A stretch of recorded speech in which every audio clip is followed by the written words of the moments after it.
We're on day 9 of the trial for Hannah Gutierrez Reed, and the defense is going to present their side of the case now. State has rest. We start off with 2 OSHA witnesses, and then they hire like a PI that went over things that the, I guess, law enforcement could have done better and stuff like that. But yeah, I don't know. Court started off really late today. I don't know what the hell happened. I don't know. Maybe they were getting their witnesses together. Maybe people were arriving late. Maybe the jury arrived late. I don't know. But they started late today, and it's going to be really easy for us to catch up. They're on a lunch break right now. And, you know, they are usually on long lunch breaks. But yeah, let's just catch up. I hope you guys are doing well. Hello. Thanks for joining us for the trial stuff. And I'm going to just hop right into it. This is the OSHA guy. Hi, Rhiannon. How are you doing today? Hello. Man, this court case is going to be over pretty soon. We just got a couple more days to go. A couple more days. Good morning, Mr. Montoya. Can you please explain to the jury how you are employed? Morning. My name is Lorenzo Montoya, and I am a compliance officer with New Mexico OSHA. And what do you do as a compliance officer? I'm a safety inspector. Accident investigator, in summary. And what do you need to do to become a safety inspector, accident investigator with OSHA? Well, you'll require some experience in the field of safety, workplace safety, industrial safety, chemical safety. Accident investigation requires some training, and that can be accomplished on the job. What does OSHA stand for? Occupational Safety and Health Administration. And is that a state agency? New Mexico OSHA is a state plan, whereas federal OSHA is at the federal level nationwide. Is the Bureau part of the New Mexico Environment Department? Yes. So tell us about your experience then in workplace safety. Sure. My experience with occupational safety began in the U.S. Air Force as an aircraft mechanic. I was in charge of our hazardous materials program. I was waiting for my sound effect to go off. Brandon, thank you so much for being a member for 14 months. Welcome back. Damn, 14 months. Smash that for Corgi. Smash the like button for Corgi. Thank you. Brandon, thank you so much for the support. I really appreciate it. Enjoy your emotes. Hey, Nicole, how you been doing? Hi, yesterday I went back to rewatch the first several. Yeah. Wait, you went back to watch the first several days? I feel more like a distraction than addition. I have a better grasp of the details now, Corgi. Yeah, you're welcome. Hi, Taxi. How are you doing today? Hello. And following that, I worked for the New Mexico Department of Health at the Behavioral Health Institute. I don't know. I felt like from what I've heard from the OSHA testimonies, they just seem okay. It's like, I don't know. I read the report already, so I already knew what they were going to say, but I don't know. Performing more sort of safety and walkthroughs for our patient health in that scenario. Thanks, Brandon. And how long have you been a safety inspector with OSHA? Been with OSHA for 5 years. How did you get involved in the incident we're here for today in this case? OSHA, one of its duties is to inspect workplace Thanks, accidents, Taxi. incidents, Thank you. or anything that results in a fatality. In this scenario, we were notified of a workplace fatality, and so I was assigned the inspection. And when you're assigned an inspection that's reported to you, what is the purpose? Sorry, I want to clarify. So when I say that, when I thought the OSHA testimony was just okay, I meant okay in terms of, did it really help her? I don't really think so. I think it was just like so-so. I think so at the end of the day, I think the jury can probably still see that it was ultimately her fault. And yes, it could be, a split fault of like production, some of the cast members, crew members, and then her fault as well. But then ultimately in the day, she was still the fucking armor. And that's what they hired her for, literally. Of your investigation? It's a fact-finding investigation. Our goal is to try to identify what may have caused the incident, so we can either recommend or require corrective measures to prevent such a thing from happening again. And did you do an investigation of the workplace safety incident that occurred on the set of Rust on October 21st of 2021? Correct, yes. What does that mean? What does your investigation entail? So the investigation is to, if possible, find a root cause for whatever may have led up to the incident. Sometimes things are not so simple, and they have a lot of complicated factors that contribute them to occurring. In this scenario, the investigation is to try to identify what led to the accident occurring, despite whatever measures may have been put in place to mitigate or prevent it in the first place. And how do you do that? What did you do in this investigation? The same as any. When we conduct investigations, we interview witnesses. We interview members of management. We might engage with industry professionals if necessary. Visit the site, take photos. Did you do all those things in this case? Yes. When was it that you visited the site? We originally visited, I believe, the following day, October 22nd. Thanks, Nicole. It's been a while since we covered a trial. I think previously it was the Murdoch stuff. Before that, it was Gwyneth Paltrow, ski accident. And then, I don't know. I feel like we haven't really been doing trial stuff. I might be jumping like here and there for some. Like I wanted to cover the Adelson one, but I remember I had COVID during that time. And I was like, nah. We were notified. Did you communicate with the Santa Fe County Sheriff's Department as well? Only in the beginning when we were trying to ensure that we would be able to access the site without potentially stepping into a crime scene. Which witnesses do you remember interviewing in this case? That day, the only individual present on site was Catherine Rowe Walters. Okay. And in the course of your investigation, how many witnesses did you interview in this case? I could only estimate, top of my head. I believe we interviewed 17 people. Okay. Did you interview Ms. Gutierrez? We did, yes. Did you interview Mr. Hall? Yes. Did you interview Mr. Baldwin? Yes.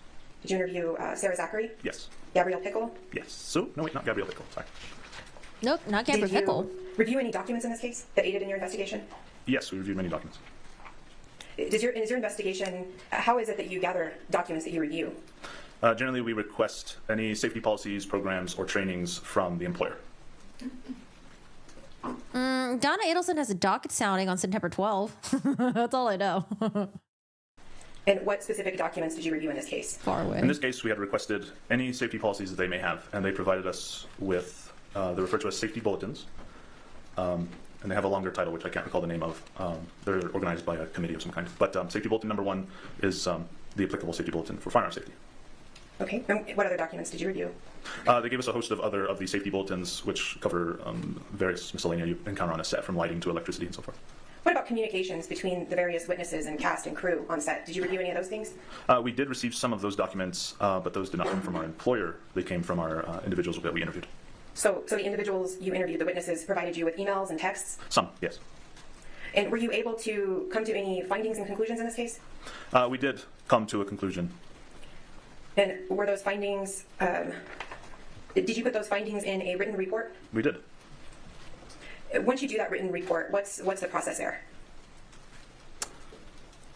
We draft the report, proofread it, and when it's completed, we assemble the case file together, and if necessary, we issue citations. And in this scenario, we did issue a citation. And we read the OSHA report. Fudge. I don't remember what day it was that we read the OSHA report, but we definitely read it on stream. Who did you issue the citation to in this case? Rust Movie Productions, LLC. Once you issue, what was the citation that you issued for? Why did you issue a citation? The citation was issued because, in our conclusions, we determined that the management team was responsible for a series of failures that, in our opinion, accumulated in an accident. Okay, and by management team, who do you mean specifically? Specifically, we mean the chain of command above Hannah Gutierrez, beginning at the lowest level with Sarah Zachary, and then Gabrielle Pickle, and then Dave Halls. So did your findings then include any... So then your findings that you just spoke of, those didn't include Ms. Gutierrez, right? As an employee directly engaged in the work, she is mentioned in the report frequently, but in terms of who do we identify as a member of management? Like, I agree that those people are also held responsible as well. I just don't agree that she just absolutely had no time to really check the ammo to make sure she can catch a live one, because we've seen so many evidence of her just being really like chill and, you know, just kind of like wasn't taking her job seriously. And then literally in her complaint that she filed against Seth Kenny, she literally wrote in there that, or her lawyer wrote it for her, but it was like she shook the boxes of dummies that just randomly appeared out of nowhere. It's like, and remember, they had a lunch break before the Alec Baldwin, the shooting thing. But you know how like sometimes when you're at work and you're so stressed and you feel like you don't have enough time to do anything, and sometimes you know what you do?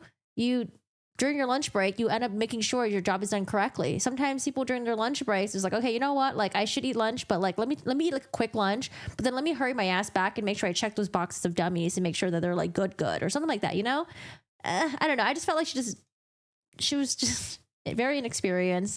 She was very overconfident in her abilities and skills, and really, she was just lacking in it. And thus, who do we consider responsible? She's not. She's just an employee. Okay, and once you do your report and issue the citation, does the employer, the production company, get an opportunity to contest that? They do. And did they contest that in this case? They did. Was a fine ever ultimately levied against the employer in this case? There was, yes. Hi, everyone. What was that fine? They came to a settlement agreement with the department at $100,000 even. And in your experience, have you seen the state of New Mexico levy such a high fine like that to an employer for workplace safety ever? I believe we have in the past. Where does the money go to? So like OSHA does this investigation, they find them. Where does the money go to? Does it go to OSHA or does it go back to the employees? How is this done? Is that an average? Is that a usual fine amount that you see? For typical inspections, no. Is it higher or lower? This would be higher than normal. In your report that you write, once you're completed it, are there any other individuals who review and audit your work? There are.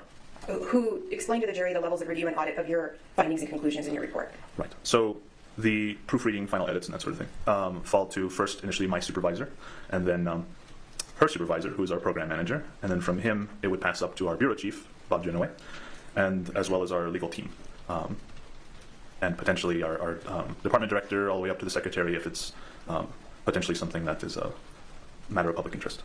And in fact, in this case, did the secretary for the Environment Department review and audit your report and your findings? He reviewed the report. By the time it got to him, there was nothing left than just to review it. Okay. And does your report and your citations, are those a matter of public record? They are. Is your report kept in the New Mexico OSHA Environment Department? Yes. Did you bring a copy? I saw you walk up to the stand today with a folder. Did you bring a copy of your report today? I have a copy of our investigative summary. Sometimes we refer to that as a narrative. Okay, and is that the document that you prepared that we've been discussing this morning? That's 11 pages? It is 11 pages, yes, so possibly. Okay, and it's this document that you make your findings and conclusions, right? Yes, we list them out. Well, criminally, I think definitely go after Hannah Gutierrez, right? Dave Halls was the one who took the plea deal.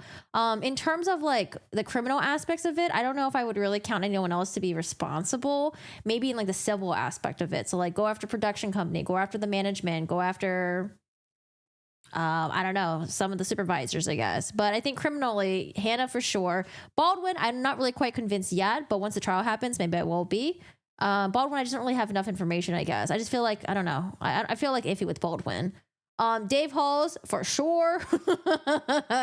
But in terms of like accountability, I mean, I think criminally, definitely Hannah. And then like all the other motherfuckers, get them in the civil cases. Your Honor, I'm going to hand the witness what I've marked as Defendant's Exhibit GG. May I approach? Your Honor, may we approach? Yes. Yeah, it's just so unfortunate because young, inexperienced, overconfident, arrogant, possibly. And can you guys imagine, like, when you guys were, like, her age, like, what, 24 years old? Think of, like, all the fuck-ups that you guys have made in a workplace environment, like, some major fuck-ups. Even the ones that seem very, I don't know, like, it's like, oh, it's common sense. How could you fuck this up? Like, think about, like, all the fuck-ups that we have made, right? But the difference between a lot of us and Hannah was that we weren't in charge of, like, other people's safety in terms of, like, making sure that, like, guns were okay, making sure the ammunition were okay, right? Like, that's a huge umbrella to take over. But like, damn, it just sucks that like, you know, she's young and she just happens to like really fuck up. And it led to this. The consequences are definitely way more severe than anything I would have ever had to deal with. Right. For me, like the most that I had to deal with would be like, okay, like maybe like an account loses like a couple $1 million, which is pretty bad.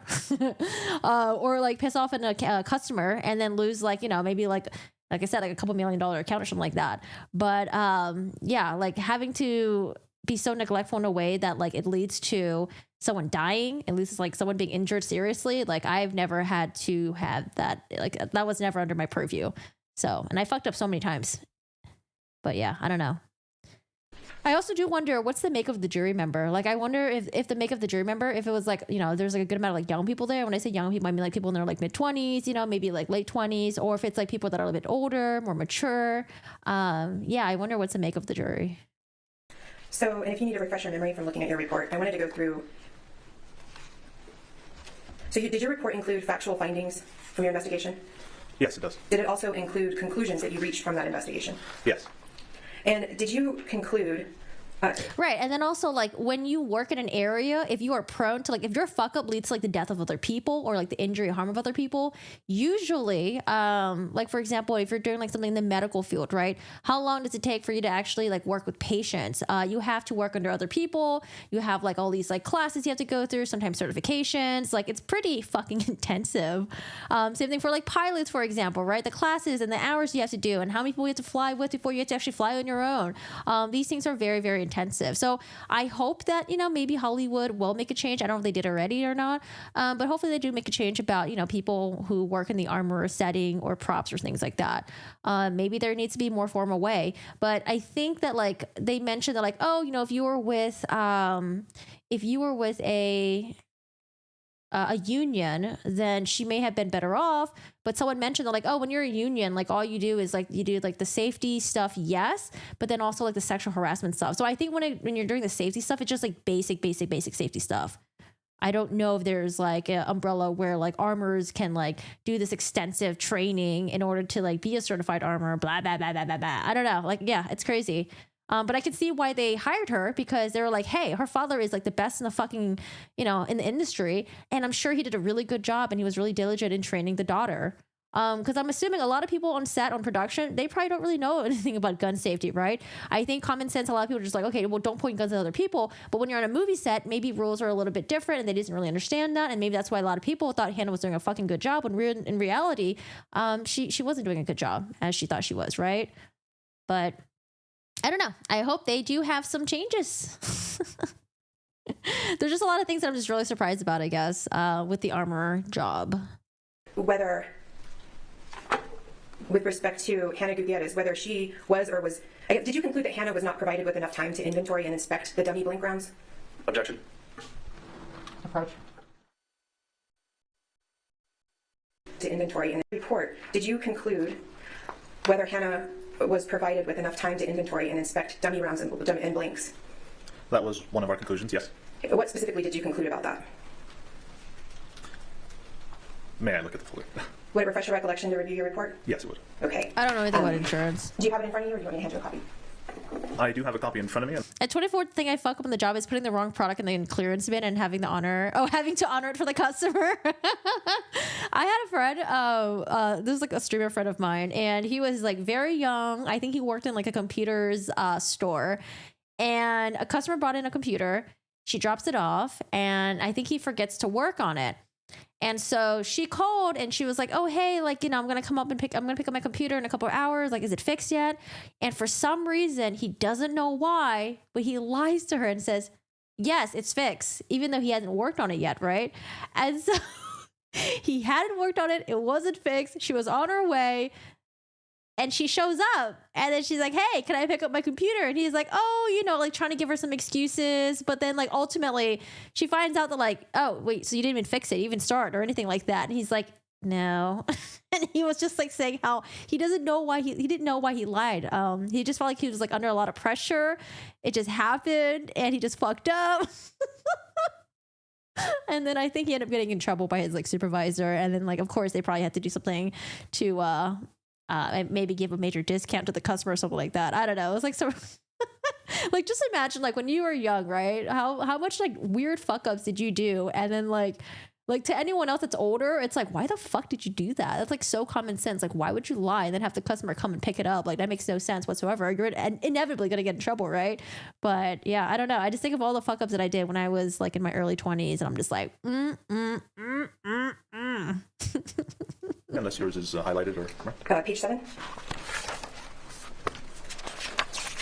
So what were your conclusions with respect to whether Ms. Gutierrez was provided enough time to inventory and inspect the dummy rounds from her employer?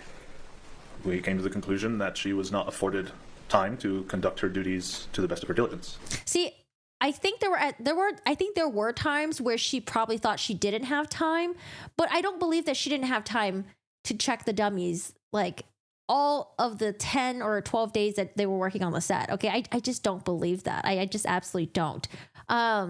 I just don't. Like I said, the day that Alec Baldwin shooting happened, they took like an hour lunch break or something like that, 45 to an hour's lunch break. Like, honestly, if you felt like you weren't doing your job properly and it was a safety concern, and if management isn't doing fuck all about it, then what you do? You just take a short lunch break and you're like, okay, well, I guess I'm going to have to just take a short lunch break and then really make sure to check these ammo to make sure that they're safe. Because if something were to fucking happen, I don't want to get in trouble for it, right? But we didn't really get that sense of urgency from Hannah. And who didn't give her enough time to do that? She had been instructed by Gabrielle Pickle to focus on other tasks. Also, why did he not interview Gabrielle Pickle? I feel like Gabrielle Pickle would have been integral to interview in his reporting. I'm just saying, it would have helped Hannah even more. And did you determine whether Rust had any process to ensure that live rounds were not brought onto set? We determined that Rust did not have any specific processes or procedures to prevent that possibility. And I think the only thing that they had was, hey, I'm going to hire the armorer, and it's up to the armorer to have a procedure and process to make sure there's no live ammo on the set. why was it that was on the employer in your opinion versus the armorer? In that manner, the employer is asking an individual to perform multiple safety-related functions for them, while also telling them that they're spending too much time engaging in those safety-related functions and need to do. Oh, hi, calendar page. How are you doing today? I'd be willing to cut Hannah some slack for the inexperience. I was initially, before I heard about this trial, I was like, you know what? She was young. Like, maybe she just couldn't stand up for herself. She was around all these big personalities. Maybe she tried to, but they didn't listen to her. Like, I initially was like, yeah, I'll be willing to cut her some slack. But then as I watched this trial, and I was like,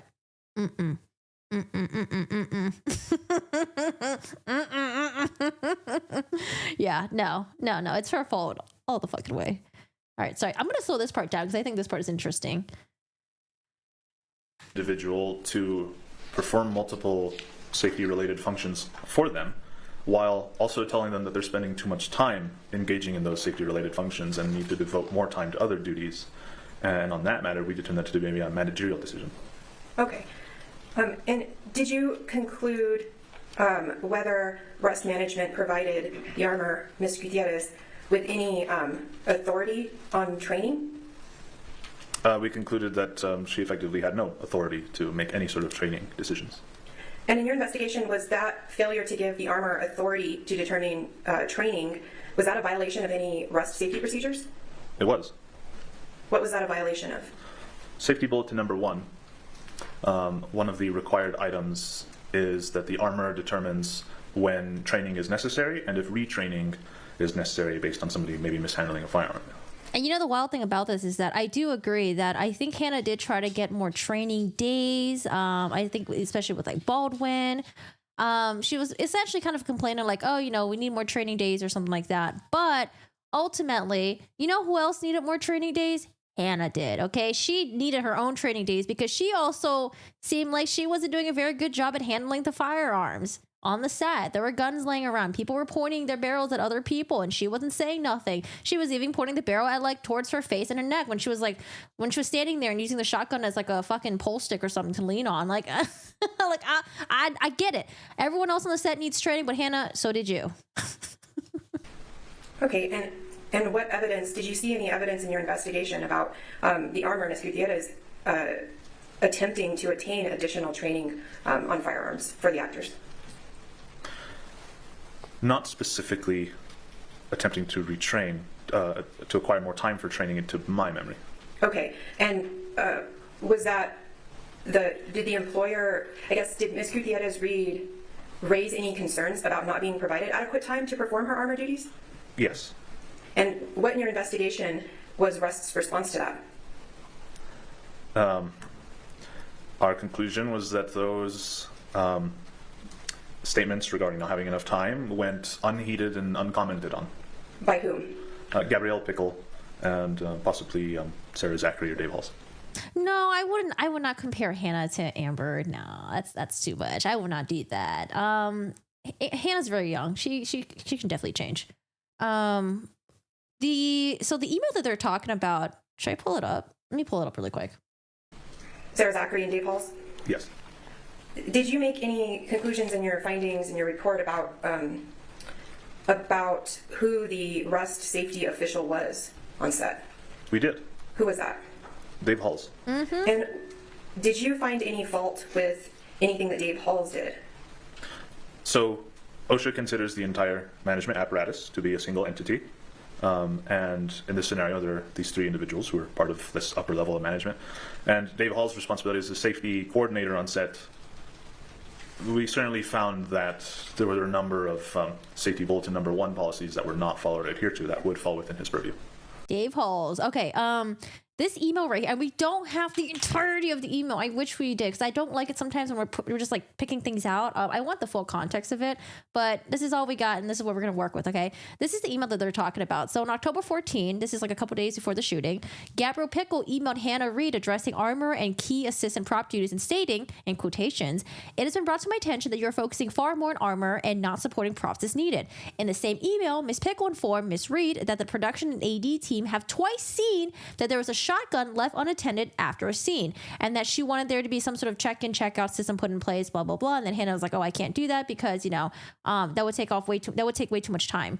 Now, when I first heard about this email, I was like, oh, this does look really bad. This is her supervisor saying like, hey, you need to focus more on props, okay? Not armor. And then later on say they're like, oh, well, you left the shotgun out. But now that I'm looking at this email, I'm starting to see it as, I think they were just calling her out on both of her duties, like calling her out for her duties as props, like, hey, like you're sucking at props right now. And then also calling her out as her duties in armor. Like, hey, you suck in props and you're sucking in armor right now. Like, please make some changes.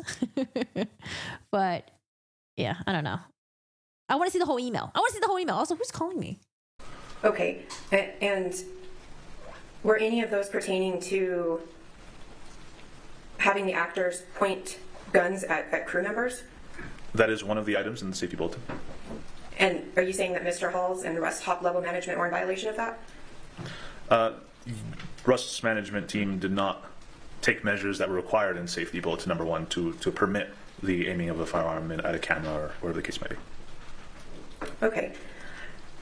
And you talked a little bit about Rust not providing Ms. Gutierrez with sufficient time to thoroughly inventory ammunition. By ammunition, I mean blanks and dummies. Were there any findings with respect to Rust providing their staff sufficient time to inspect this ammunition to ensure there were no live rounds present? No, our conclusion was they weren't afforded time. Sorry.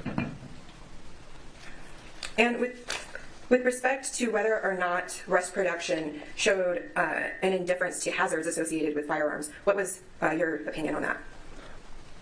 The conclusion of the Bureau on that was based on the sheer number of requirements listed in Safety Bulletin number 1 that were either ignored or otherwise not at all followed or totally contrary in practice to. We found that Rust was... Guys, chill. It wasn't Coke, okay? It was creatine, obviously. Duh. Everyone puts creatine in their little baggies nowadays, okay? It's a thing. willful. They were plain indifferent to the recognized hazards of firearms. And when you're doing this, does OSHA have a requirement to look at fault of specific employees? As part of our inspection process, we try to identify a root cause if we can. Whether an accident is caused because someone is falling asleep at the wheel or whatever the case might be, we do try to identify those things. In this scenario, we weren't necessarily able to identify any particular standout reason why an employee would be to blame. So what was, in total, bottom line here, the root cause that you found? To summarize the entire report would be that Rust Movie Productions identified a hazard, a workplace hazard, working with firearms. Hi, Rod. And they adopted firearm safety policies, but they totally failed to enforce them, train their employees on them, practice them, reference them, nothing. They adopted it and it stopped at the word adoption. Nothing further happened. Okay. And was it brought to their attention by Ms. Gutierrez and others that there were these deficiencies? Safety concerns were raised regarding the policies listed in Safety Bulletin number 1 not being followed. And what was Rust's response to those concerns that were raised by Ms. Gutierrez? Again, they seem to have chosen to simply not respond.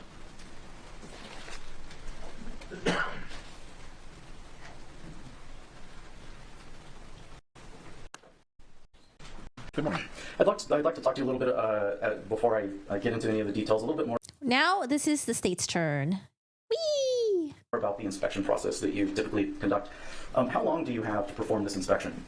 OSHA has a limit of 6 months to the day to initiate and conclude an inspection.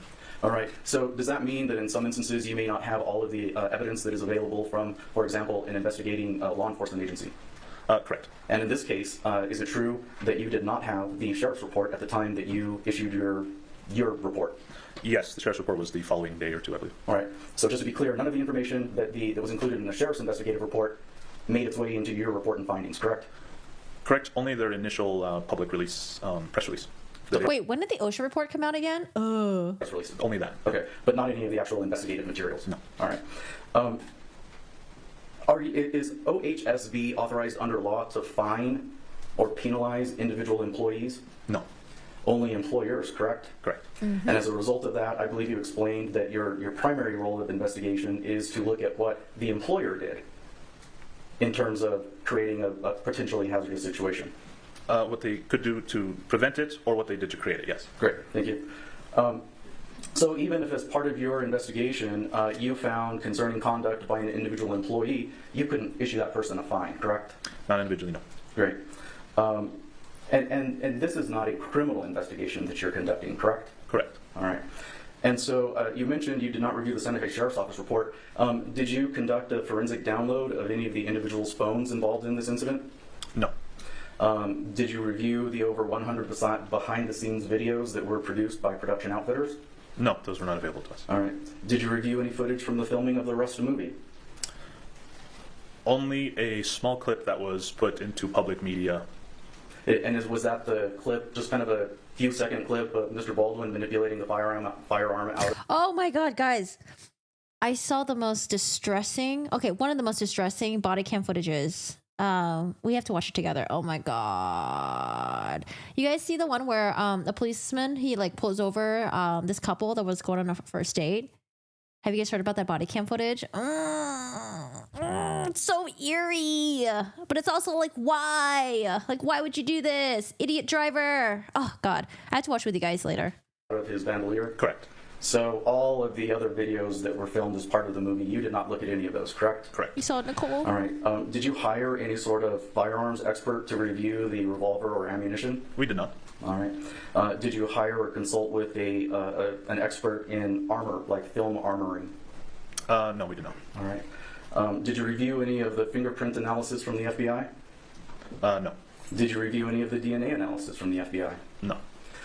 Did you review any of the ballistic chemistry analysis from the FBI? No. Are you aware that Ms. Gutierrez worked in her role as an armorer for 10 of the 12 filming days? As far as we're aware, it was only permitted 8. Yeah, so there's a lot of back and forth about this. Like, they're saying that, like, oh, she was only given 8 armorer days, but then she really got 10 out of the whatever days they said. But I know some of the days was also before the set actually started filming as well, when they're just getting ready for the stuff. I felt so bad for the officer. Dude, that's like, oh, man. Yeah, that's crazy. Days as an We'll armor. watch together. So you would be surprised to hear that she actually was afforded 10 armorer days out of the 12 filming days? It would be news. Yes, okay, great. Are you aware that Ms. Pickle testified at trial that if Ms. Gutierrez had asked for more than those 10 days, she may have granted them if they were justified? I'm not aware that she testified that. All right. I don't know if I agree with that. Would Gabrielle Pickle have granted that? Are you aware that on the morning of October 21st, 2021, Ms. Gutierrez had approximately 3 hours of time in which she could have inspected ammunition or done a safety check of the revolver involved in this incident? No. Are you aware that it's been testified here in the court that Ms. Zachary was Ms. Gutierrez's supervisor when she was performing props, but that the roles were actually reversed, that Ms. Gutierrez provided instruction to Ms. Zachary with regard to the armor duties? Yes, with some interplay in that they're not quite peers. Great. And do you agree that Ms. Gutierrez in her role as armorer contributed to some of the issues that you identified in your report? Yes. I'm sorry, could you repeat the question? Sure. Do you agree that Ms. Gutierrez in her role as armorer contributed to some of the findings that you issued in your report? No, I'm not sure I could necessarily agree. Okay. It's the employer's fault, he's going to say. Give me just a minute. You're waiting for a trial about a creepy clown. Have you not literally heard about the creepy clown murder? It was wild. Mom answers the door. Oh my God, hold on a second. This thing actually pisses me off. Mom answers her door. She gets shot. It was like a creepy clown. The creepy clown like ran off away. And her, I think like young son was there. Teenager son was there.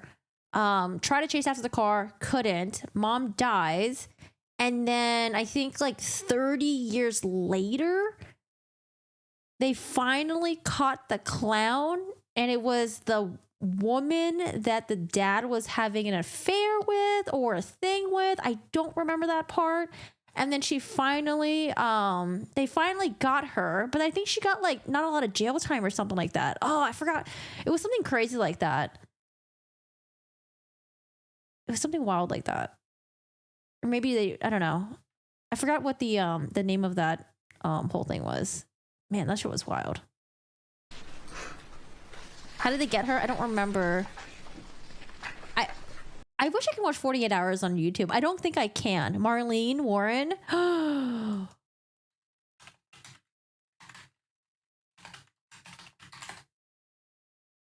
Yes. Yes. That's her. Oh my God. Yes, that's her. Oh, that's right. They gave her a plea deal. Ooh. Let's see. They gave her a plea deal. And what did she get? Dude, she ended up having like a whole ass life with like her husband, with the victim's husband. They moved somewhere. They own a restaurant together. She had like a whole ass life before they finally caught her. Yeah, I think they gave her a plea deal because maybe the evidence wasn't like super, super strong. Maybe they weren't super confident they can convict her with murder. Yeah, this happened in 1990. Oh, God. Ugh.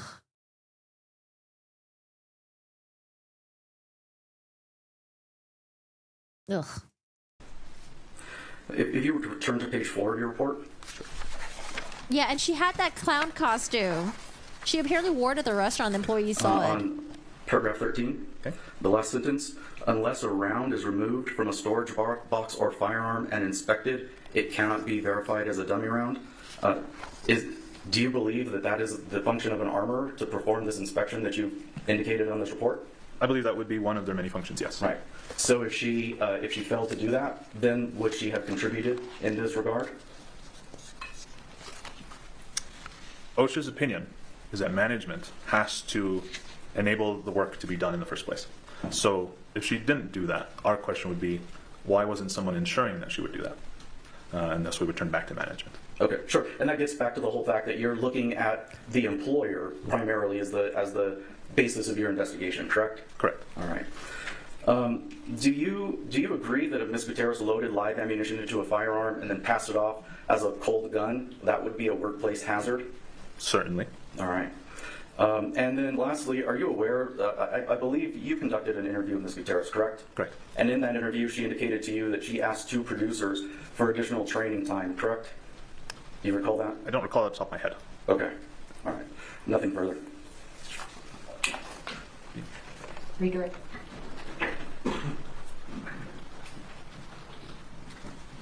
Redirecto. With that little hypothetical that Mr. Lewis just said, if Ms. Gutierrez had passed off a loaded gun as cold, would that be a workplace hazard?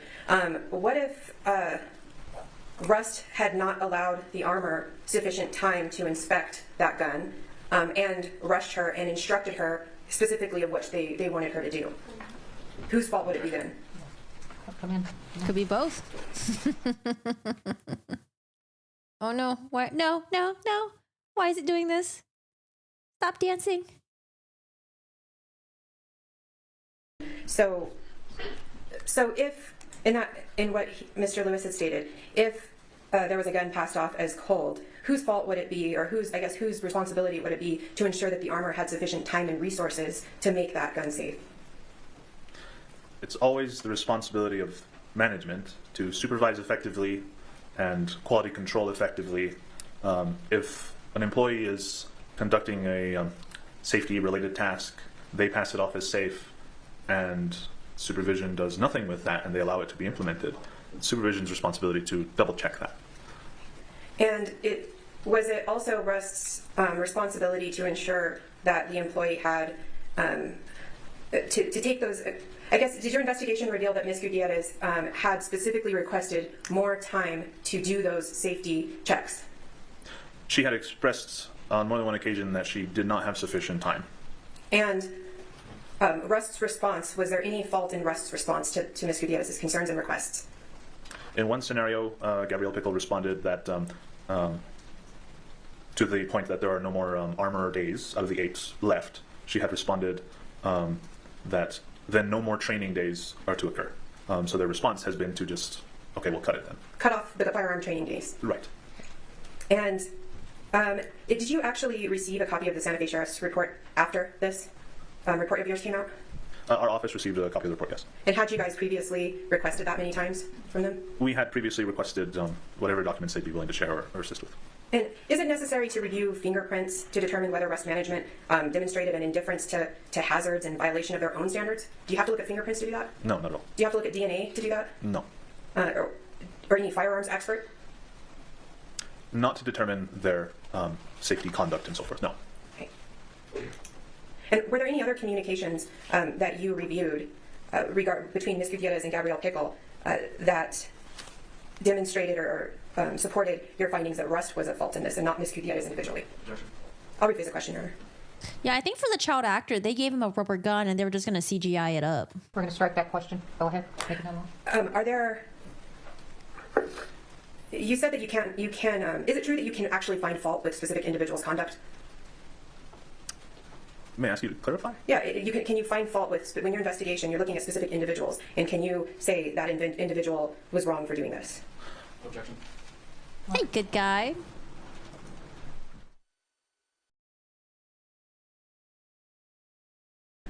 Were there any other communications that you observed between Gabrielle Pickle and Ms. Gutierrez that was evidence of Rust not providing Ms. Gutierrez with the necessary resources that she needed? Off the top of my head, there was a text conversation and then a separate email. Steve. He hasn't talked about what it was. Without stating what the text conversation is, can you please continue your answer? Yes, and a separate email conversation. Okay, so you reviewed actual texts and emails between Gabrielle Pickle and Ms. Gutierrez. We reviewed screenshots of their texts and emails, yes. Okay. Court went over their lunch break. And the relevance of, without saying what's in it, the relevance of that informed which findings in your report? Yes. Which ones?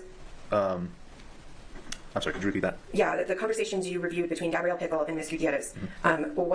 What did those pertain to in terms of your findings? Which findings did that? Apologies. Yes, so I would have to review the text versus the email conversations to remember which one is which. One Yes, can you show us the text and email conversations, please? I want to see them. is regarding the notification regarding that they have used all 8 of their armor days and the no further training then, because that would require more days. And then the other conversation, I believe, was regarding firearms being left unattended or something of that nature. Okay. And what was your finding? If you need to refresh your memory by looking at your report, that's fine. But what was your finding with regard to firearms being left unattended? Objection. Approach. Bro, what's up with YouTube today? YouTube, why are you doing this?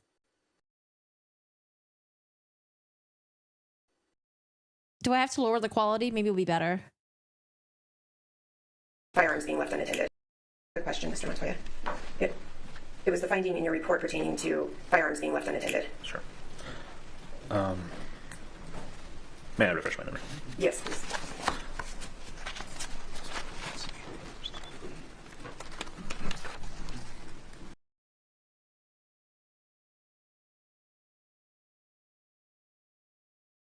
Yeah, Instagram and Facebook was down. I wonder what happened. Where the in that conversation they expressed that the production team Was it just like a maintenance thing, you know? Gabrielle Pickle and her peers had received reports that firearms were being left unattended, and Ms. Gutierrez Reed's response to that. And I want you to tell me what her response was. I want to talk about your finding based on her response. The finding was that an employee expressed that this was a very serious safety-related job, and that they needed time to conduct that effectively. Okay. But at the same time, she was leaving firearms left unattended on the court. And it didn't just happen once. that was your finding was that what? That Russ. We consider that heightened awareness. An employee is informing management that there is a safety concern or that they have an issue with something, and it is then on management to then take that concern and do something about it. In this scenario, it resulted in no response. Okay, thank you. All right, this witness is excused. Thank you. Next witness.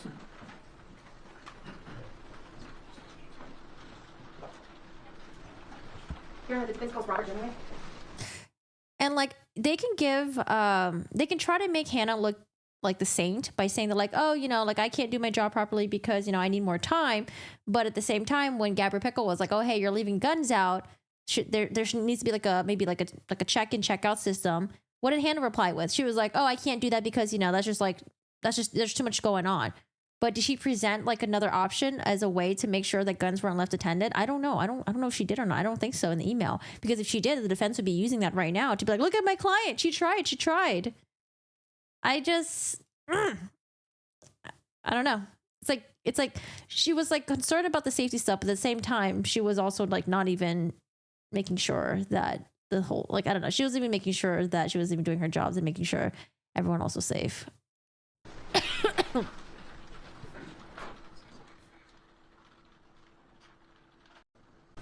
Testimony you'll give in this case will be the truth, the whole truth, and nothing but All right, this guy's like another OSHA guy. He's like sort of the supervisor of the guy previously. the truth. I do. Thank you. Have a seat talking to the microphone. Mr. Genoway, can you please just tell the jury how you were employed? Can we get a spelling? Do you have the name? Oh, she didn't get the name. Can you please state and spell your name for the jury? Robert Genoway. That's Robertgenoway. Mr. Genoway, how are you Genoway? employed? I'm the bureau chief for the Environment Department's Occupational Health and Safety Bureau, also known as New Mexico OSHA. Okay. Sorry, I'm just gonna get to the point where he talks about Rust.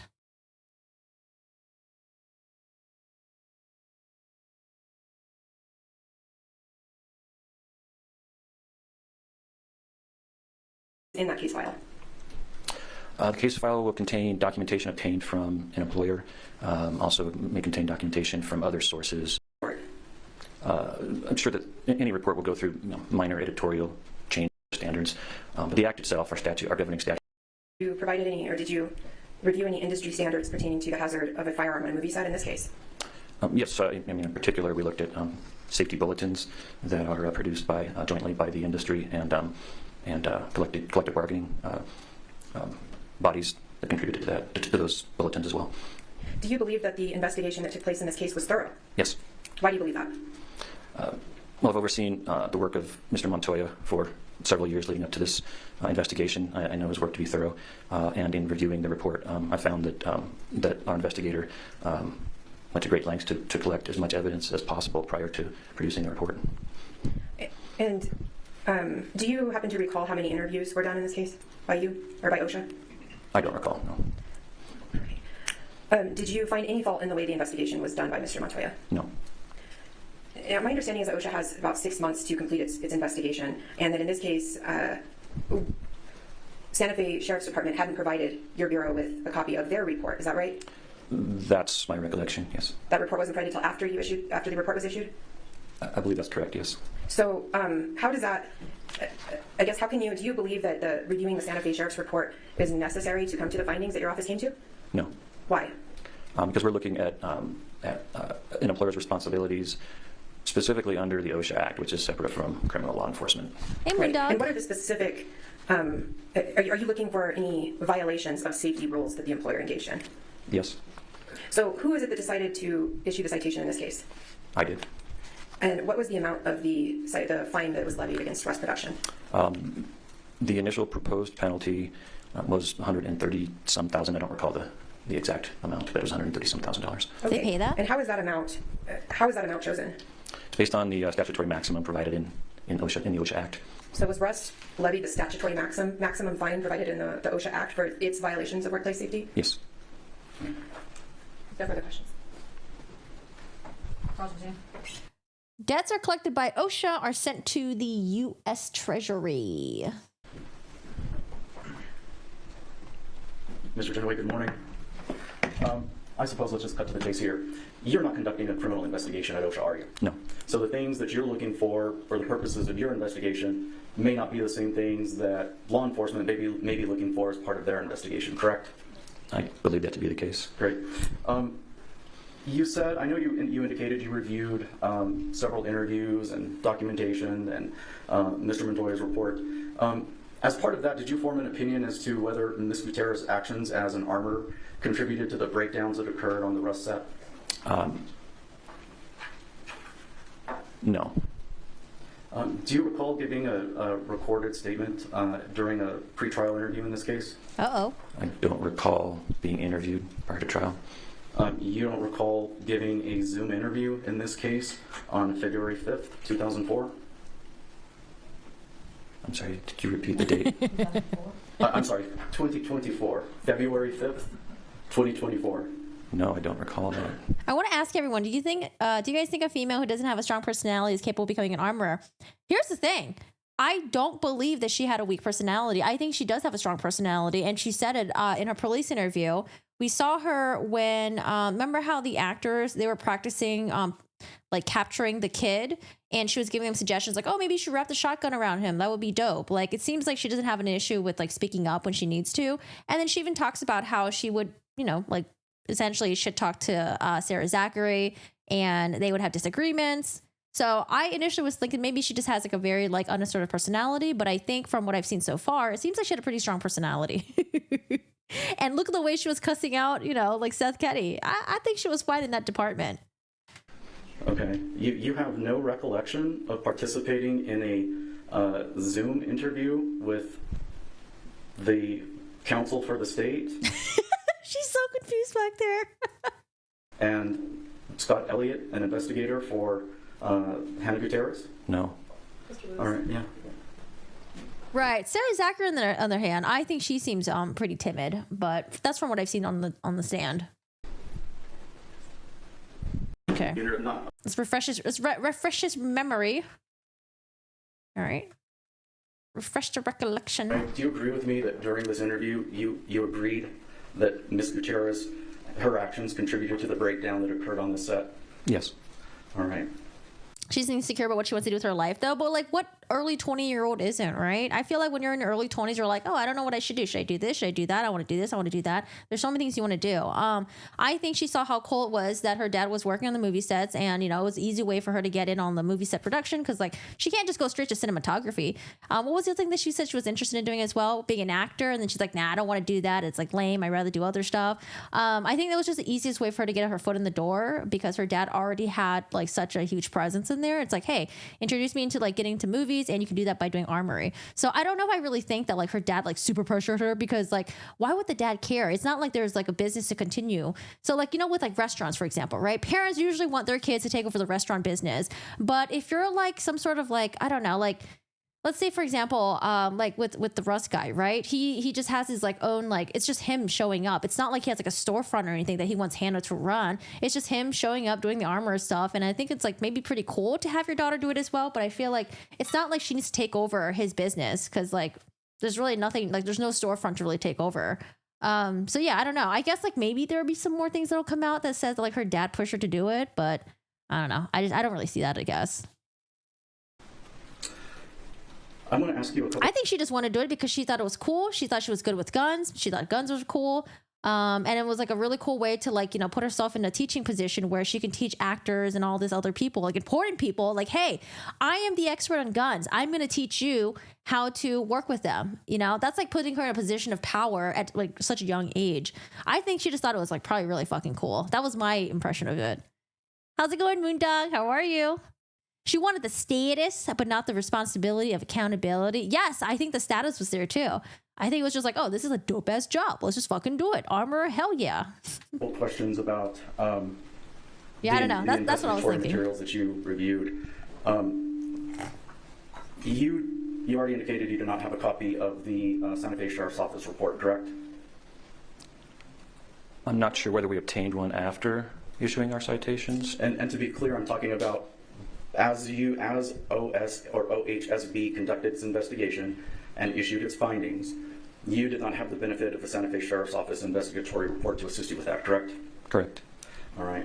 And did you have the benefit of reviewing any behind-the-scenes videos that were filmed on the set of Rust? Not that I can recall. Do you recall if you reviewed any footage from the filming of the Rust movie cameras? No.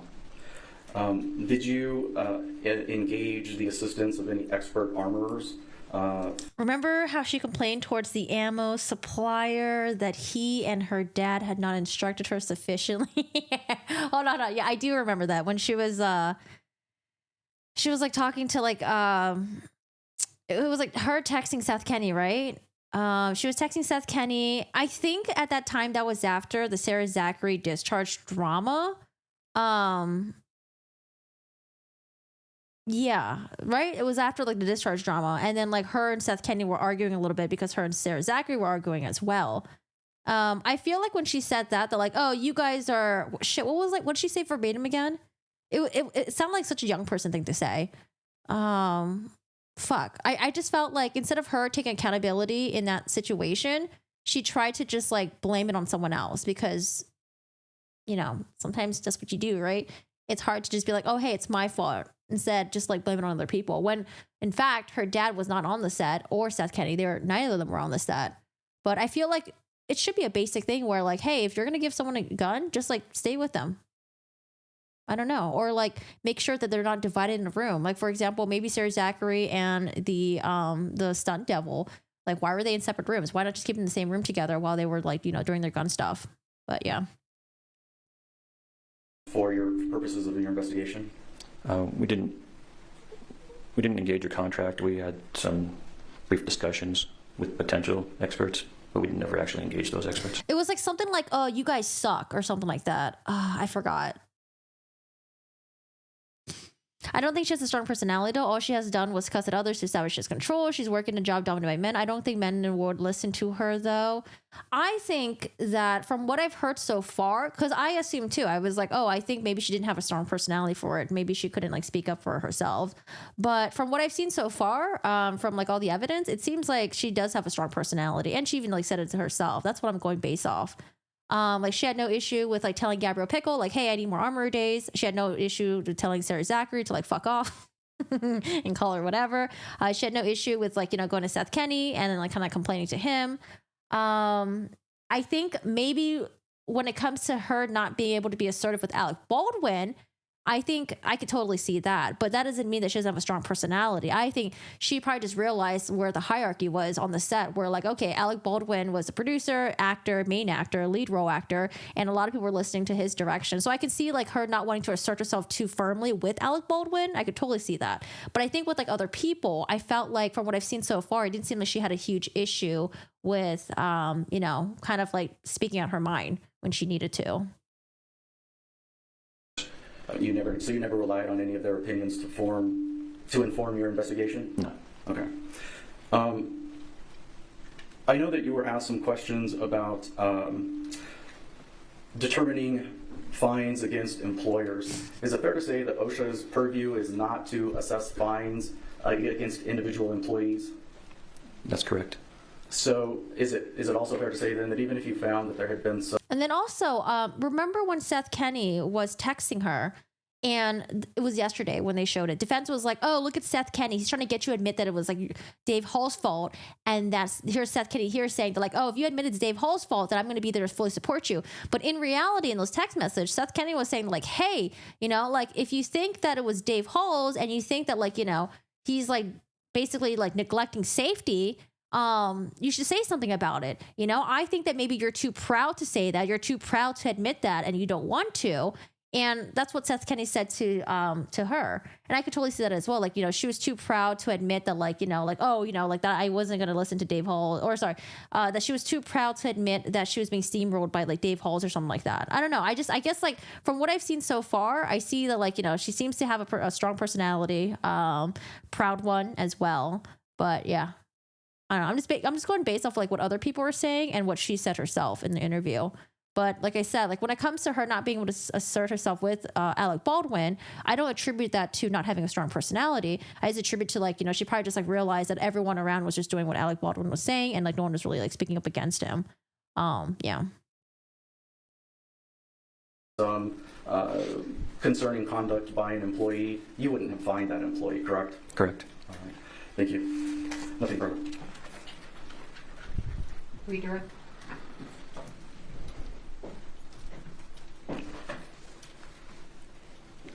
But would you have said in your report that a specific employee failed to do something if that's what you determined? In most cases, no. Now, did Rust afford, in this case, the armor with sufficient time to thoroughly inventory the ammunition? Objection.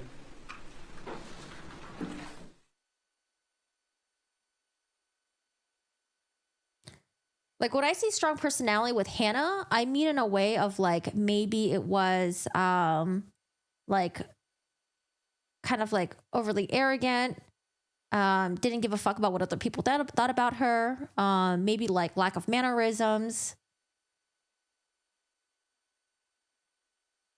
Because I felt like from what I've seen so far, it seems like she had no problem with like because like this is like what her second movie that she's like lead armor. It seems like she had no issue with complaining like to her supervisor, like, hey, I need this, I need X, Y, and Z. I mean, whether or not they listen to her, that's up to them.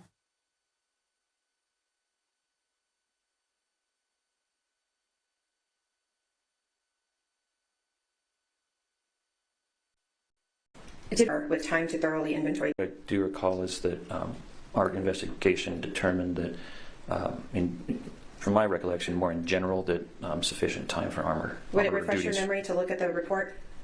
Yes. Maybe you don't like the word of like strong. I don't mean like strength. I think strength and strong is completely different. So strong personality could just be someone that's like completely overbearing, someone who's very loud, ostentatious. It could be all of that. Not like, oh, you're a strong personality as in it's a positive thing and that you're coming from like a place of strength. Like strong personality means like, you know, for me, like you just don't really give a fuck and you'll say what you have on your mind. Page 7. Said he didn't remember. I'm going to object to that. The witness said he didn't remember, and to refresh his memory, he said it would help him.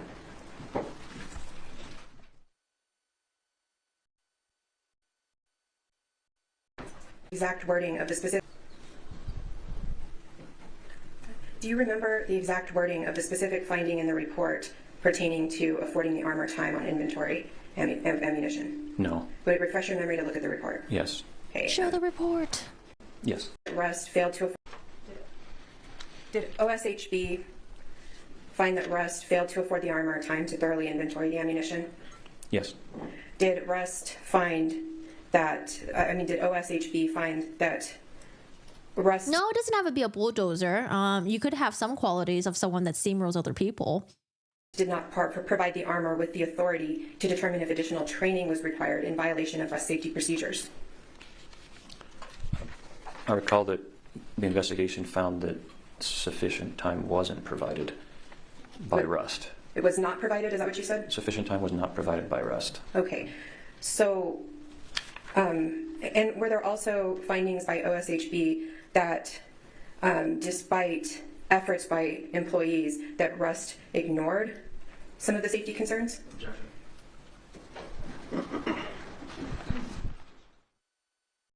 Oh man, lots of sidebars today. Look at the judge. Findings with Also, where are they? They're not even back from their lunch break yet. What is it, like an hour and a half lunch break?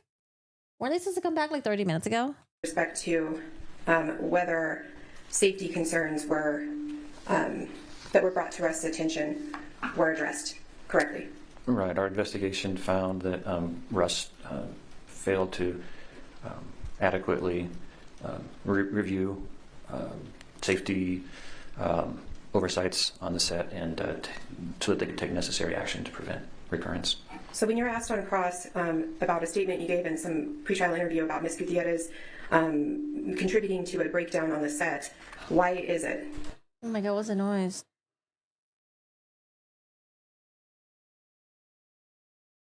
That you believe that's possible?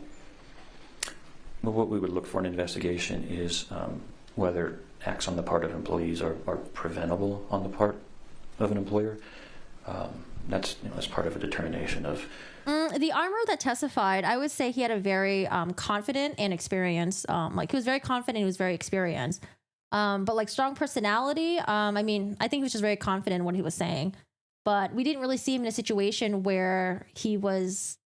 I guess like during cross-examination, you can argue that he didn't let the defense walk all over him. But what I mean by strong personality, I just mean like it can have different facets, right? It doesn't have to be someone that's like, okay, who comes from like a good I don't know, like you said, but strong, but what truly matters. I just mean like strong personalities is someone who's like unwavered by other people's opinion, or they have no issue speaking what's on their mind or speaking up for themselves. What we call employer knowledge aspect of a violation. So that's why we would look at that type of information. Okay, and in this case, did you determine whether the breakdowns from Gutierrez were due to any act of the employer? Yes, we determined that those breakdowns were caused by failures of the employer to adequately oversee safety. Thank you. Yeah, you could be a brat with strong personality. No further questions. All right, sir, you're excused. Thank you. Thank you, Your Honor. Next witness. Maybe we approach. Okay, this next witness is interesting. This is a PI that they hired. I'm going to use the bathroom really quick, but this is a PI, a PI that they hired. The PI said one thing that was a little bit weird to me, but he mentioned something about like, oh, like how do they know that how do they know that the projectile actually came from that exact gun that Alec Baldwin was holding or something like that? And I was like, wait, what? Why is that being brought up?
Let's not forget she had to do a complete 360 with her looks and mannerisms. I mean, everyone does that when they make it a court appearance, right? You guys ever like go to court for a traffic violation or anything like that?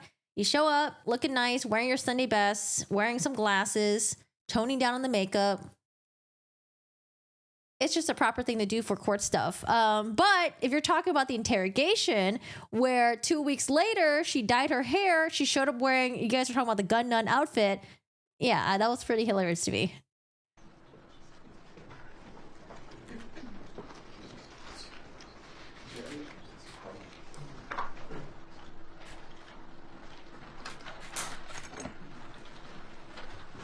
Let me see if I can find it.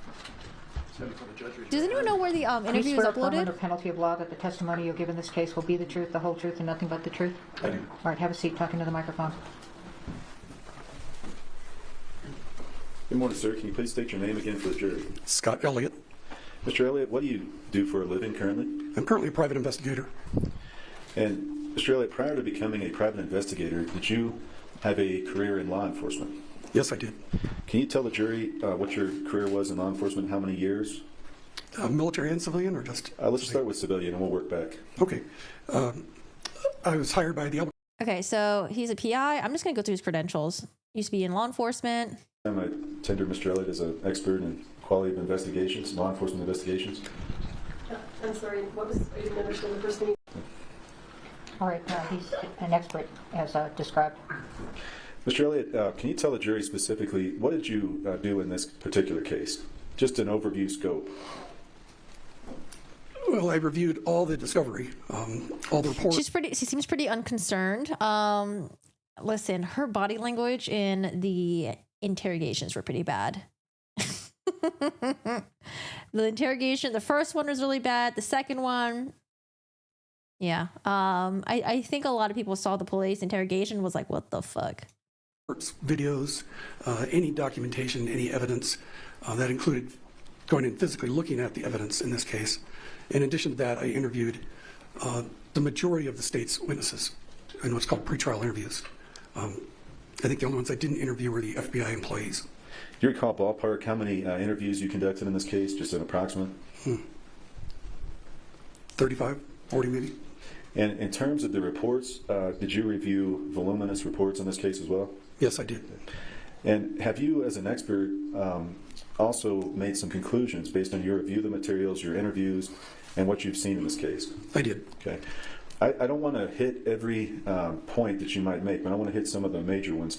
First of all, at the scene, at the initial scene when law enforcement responds, can you tell the jury, do you have any conclusions about the quality of the investigation by the sheriffs at the scene? Yes, some of that was reached by my own observations and some of it through interviews of the deputies on the scene. I felt like their response was probably not what it should be. Yeah, and of course they're going to shit on the responding officers because I think they said there was only like 3 responding officers in that area at the moment, and there was about like hundreds of people on the movie set. There were hundreds of people on that ranch, but if you narrow it down to who was in the church at the time of the shooting and who may have had I'm just telling you, it's been a case, for example, the people that were just outside, there was really about 20 people. The first responding deputies, their job is first preservation of life, and then it is preservation of evidence and identifying witnesses and possible suspects. In this case, it was known very quickly who the shooter was, but it wasn't known who the witnesses were. And those witnesses, once they were identified, they should have been segregated so they couldn't talk among themselves. Now, let me stop you right there. When you initially, as a law enforcement homicide detective, or I mean, I don't know if Hannah's going to testify. I don't think she's going to testify, but I wanted to testify, obviously. Someone sent me the witness list for the defense, and I did see that her dad was on there, which could explain why her dad has not been in the courtroom supporting her, maybe. But yeah, I know we were wondering if her family members were there. somebody go on the scene, you identify the shooter. What in your opinion is one of the first things that you should do? Well, the first thing you do is put someone with that individual, segregate them from everyone else. You also want to, those individuals, since you are preserving evidence, you also want to secure their cell phones. Now, in this case, in the materials you reviewed, did it appear to you that Mr. Baldwin was segregated? Not at all.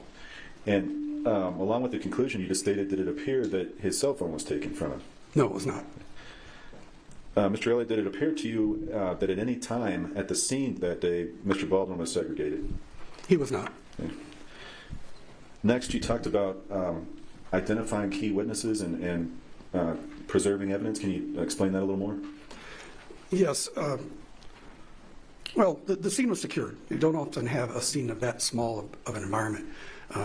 It was known immediately that the shooting occurred inside that church structure, and that it probably involved a couple of people just outside near that weapons cart. So that was the immediate concern, that area there. And the deputies, one of the early responding deputies did get a pretty good list of who was in the church and gave that to the lieutenant. Wait, you've been meditating more, but then your temper has been coming out more? Wait, what? Why? But those individuals were not segregated from everybody Am I reading else. that wrong? They were able to mingle with people who were not on scene, who were in a different part of the ranch. Conversations were taking place. People were talking on cell phones.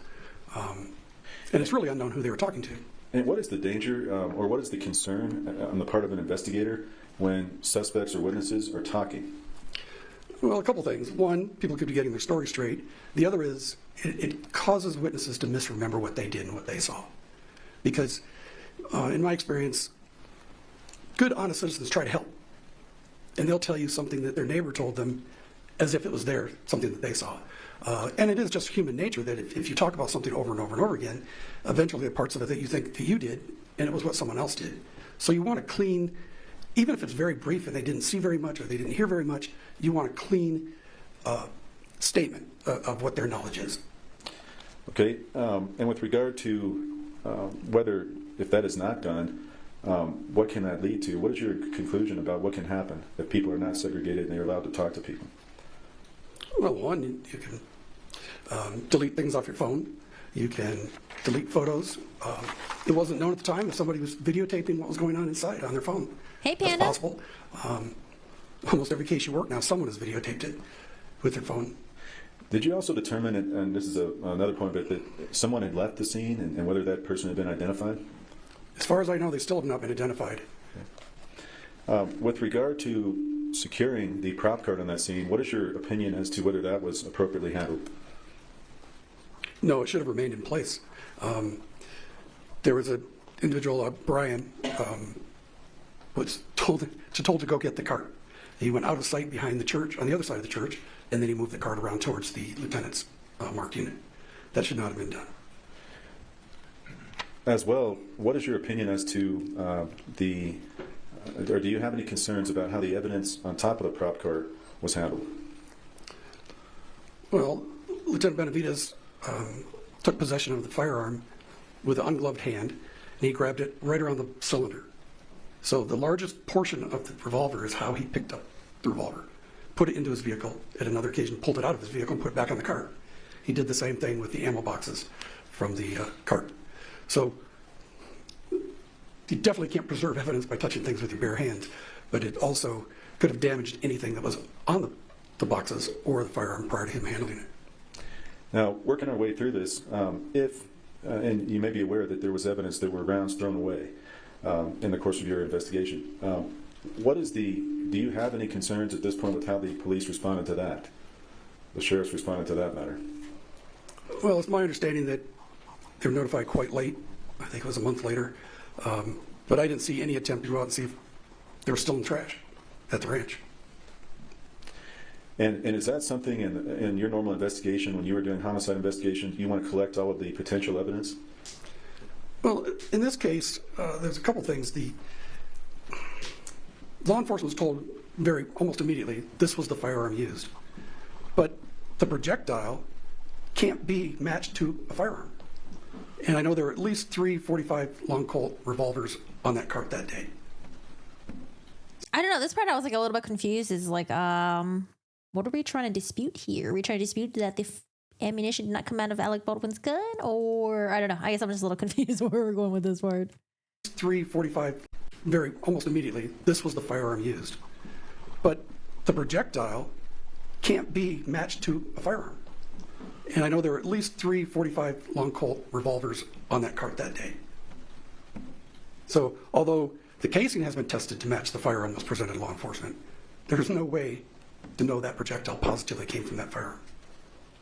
I guess it was because of eyewitnesses. People were like, oh, hey, this is the gun that Alec Baldwin was using. He was holding and touching this gun.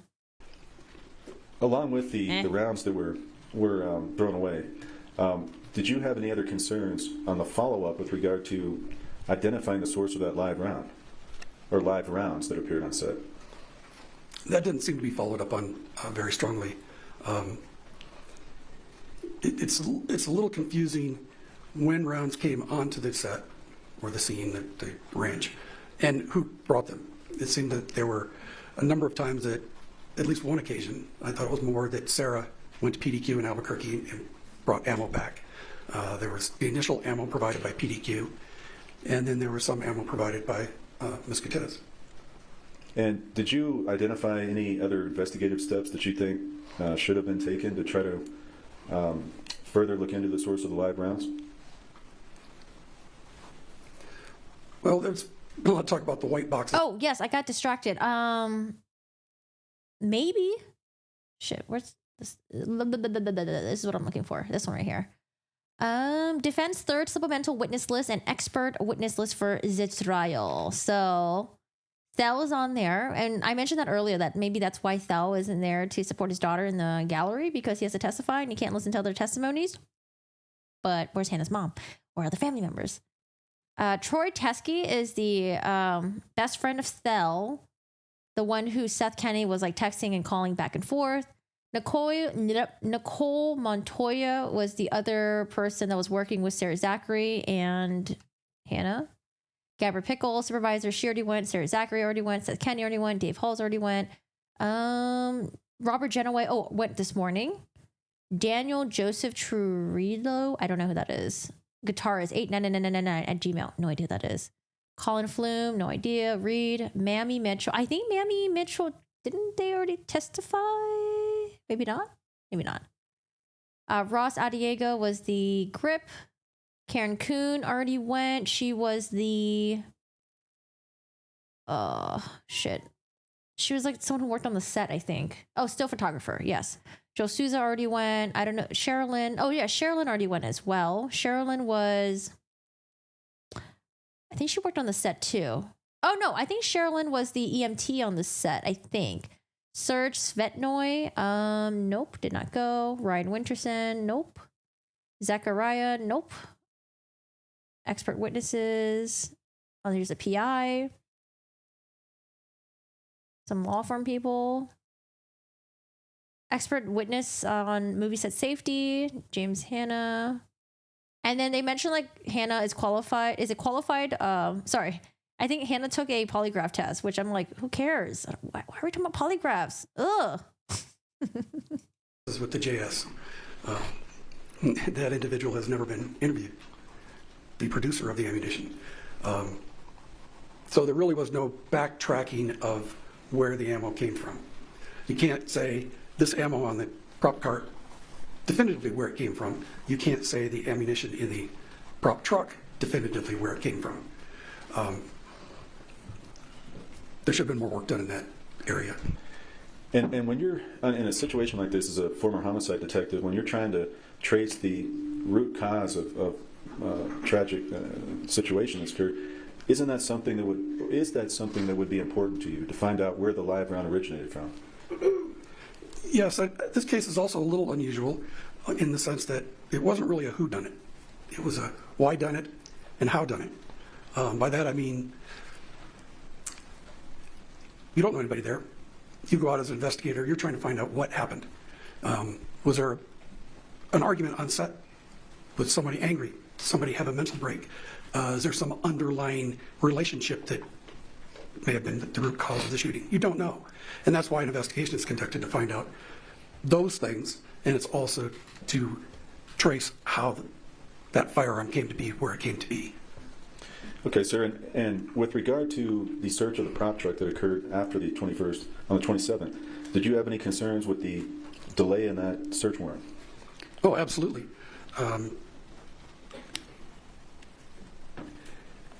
There were firearms missing from the weapons cart. They had been moved from between the shooting and the arrival of law enforcement. What was Hannah's phone name? Someone in the chat say it. And they were moved into the safe, into the prop truck. That should have been part of an expanding scene. Like I said, you had the church and the area immediately outside of it.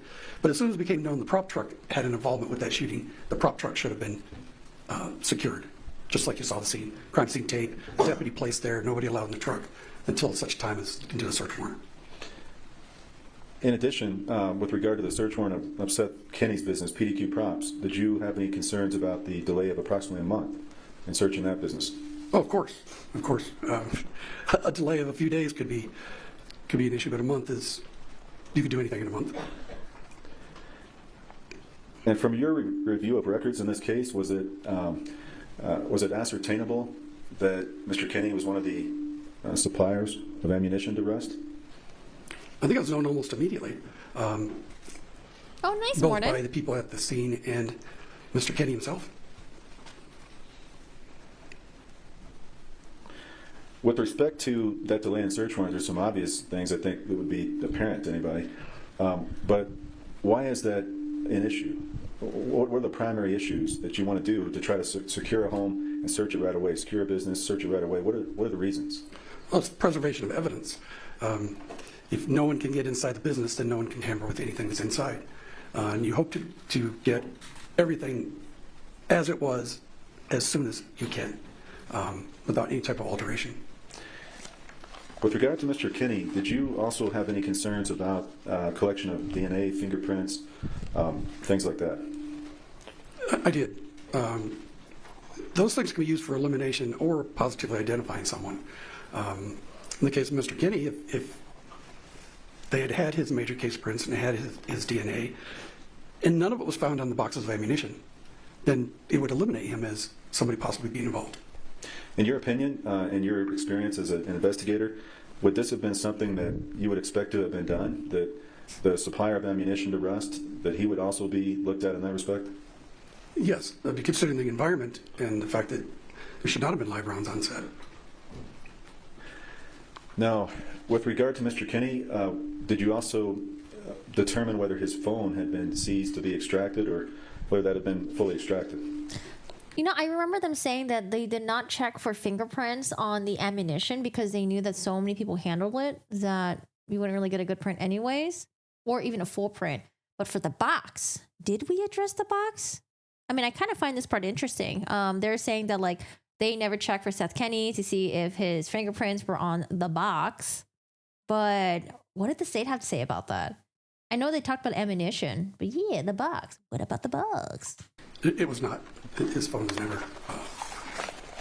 What is your opinion on that potential or that fact that his phone was never taken for extraction? The contact between Sarah Zachary and he almost immediately after the shooting warranted that. And are you speaking about the phone call right after the shooting where we heard testimony and there was a text emergency? Is that the time frame you're talking about? Yes, it is. Okay.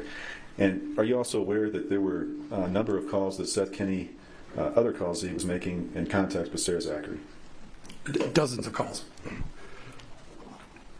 In your opinion, to do a complete investigation, to get the facts out, to get the truth on the table, was that something that you would expect to be done, that they fully investigate Seth Kenney? Objection.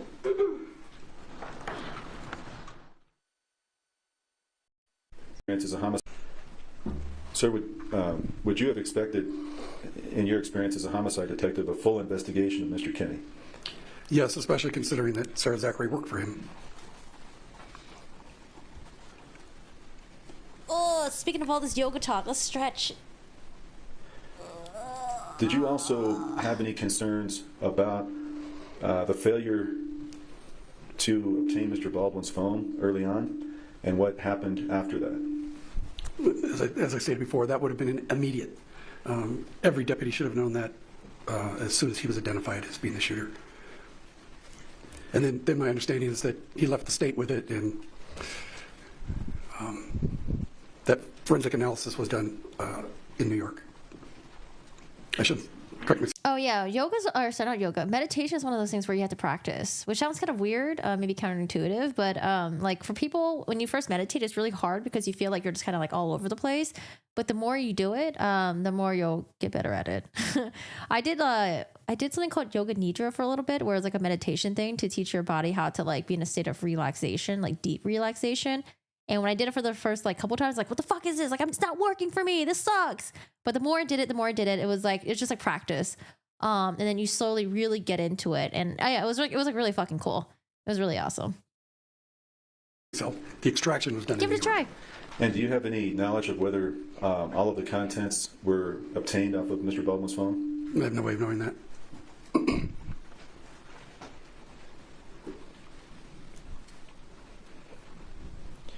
We talked about the scene, some search warrants. We talked about phones, fingerprints, DNA. Did you have any other opinions or concerns about the quality of this investigation?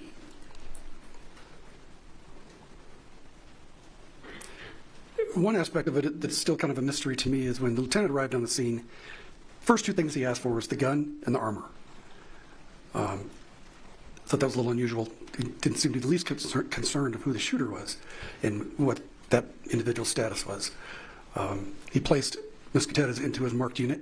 Now, remember, it was because the person who called 911, she said that she made sure to say that it was an accidental shooting that happened on the set because she didn't want to make it seem like that there was a shooter running around on the set killing people.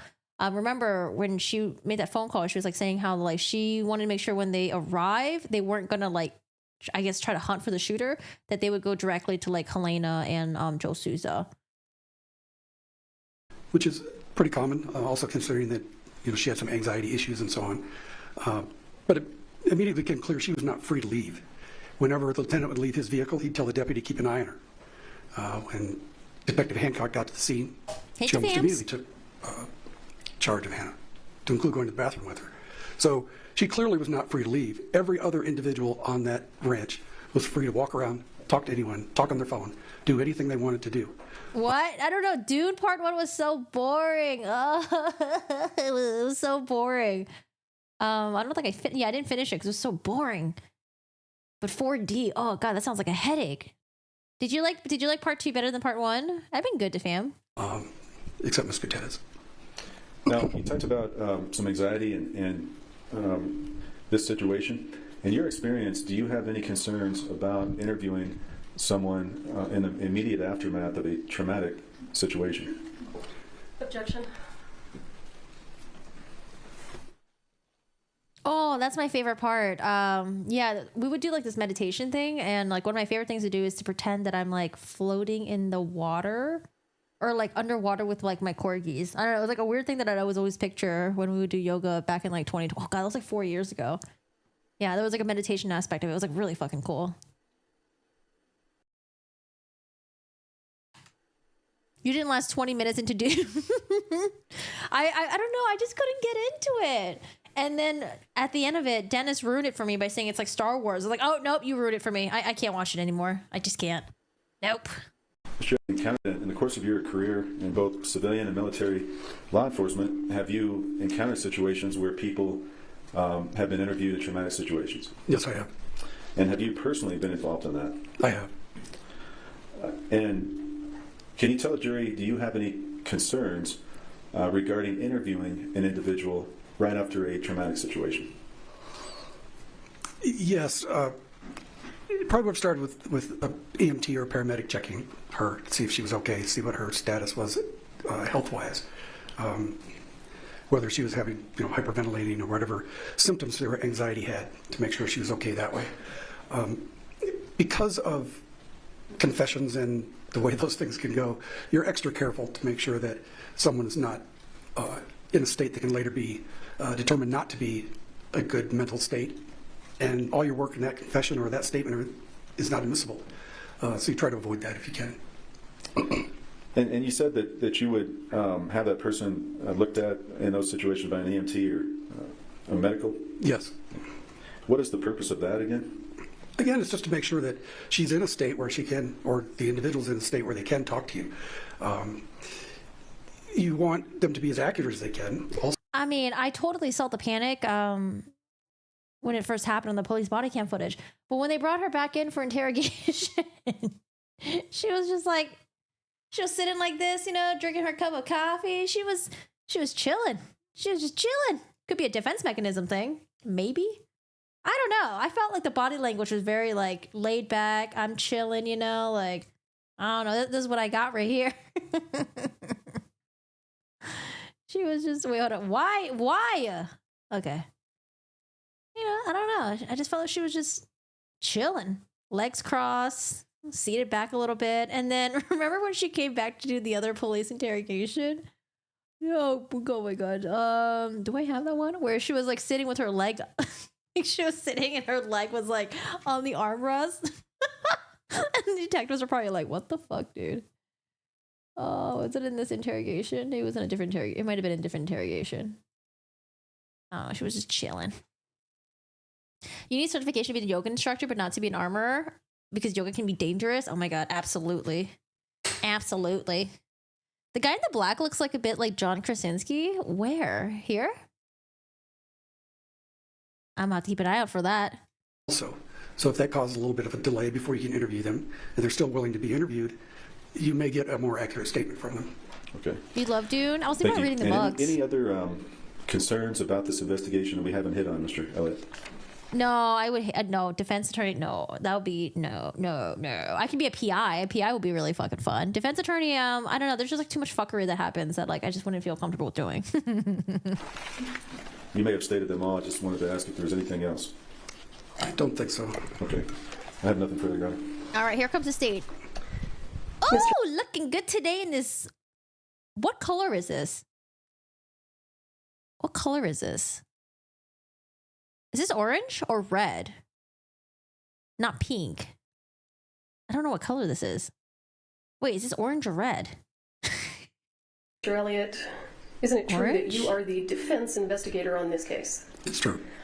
You work for Mr. Bowles and Ms. Gutierrez. Coral? No. Salmon? No. Coral is... No. Coral's like pinkish, isn't it? Coral. Color. Coral? Coral. I feel like coral is more color. I feel like coral is like... Wait, now I actually don't know what the fuck coral is. I don't know what... I thought coral was more pinkish. Salmon... No, salmon for sure is more pinkish. Salmon. This is salmon. Salmon. This is like salmon.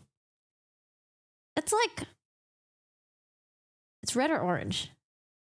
No, tangerine I feel like is more orange. Sarasota orange. Years, and they are paying you. That's correct. And as a person who is employed as the defense investigator, it Dark is orange? your job to aid in her defense. Isn't that true? That's true. Now, Hot coral? Okay, you know what? If you put a definer hot coral in front, I can believe that. Pantone, tangerine, tango. I don't know. Looks. Are you sure it's not red? I don't know. When I think it's orange, I'm starting to think it's red. It's literally coral red. you seem to take issue with the fact that Lieutenant Benavides touched the firearm with his ungloved hand. Is that right? Yes, that's correct. But you agree with me that unlike a lot of homicides or shootings, this one occurred in the presence of upwards of a dozen people. That's true. So there was not going to be any mystery as to who had the gun and who pulled the trigger, correct? To that aspect, no. You seem to take issue with the fact that the projectile in this case can't be matched to the firearm, right? Only in the sense that to confirm that the firearm presented to law enforcement was the actual firearm. It doesn't really change what happened. But where's the controversy? Do you have some information that the jury hasn't heard, that the gun that was fired by Mr. Baldwin is actually not the gun that was used? I haven't come across that. Have you? No, I was referring to when the officers arrived at the scene, they didn't know that other than what one person told them. Okay, but it turned out to be true. There's no controversy. The gun that was used in the shooting is the gun that was in Mr. Baldwin's hand, right?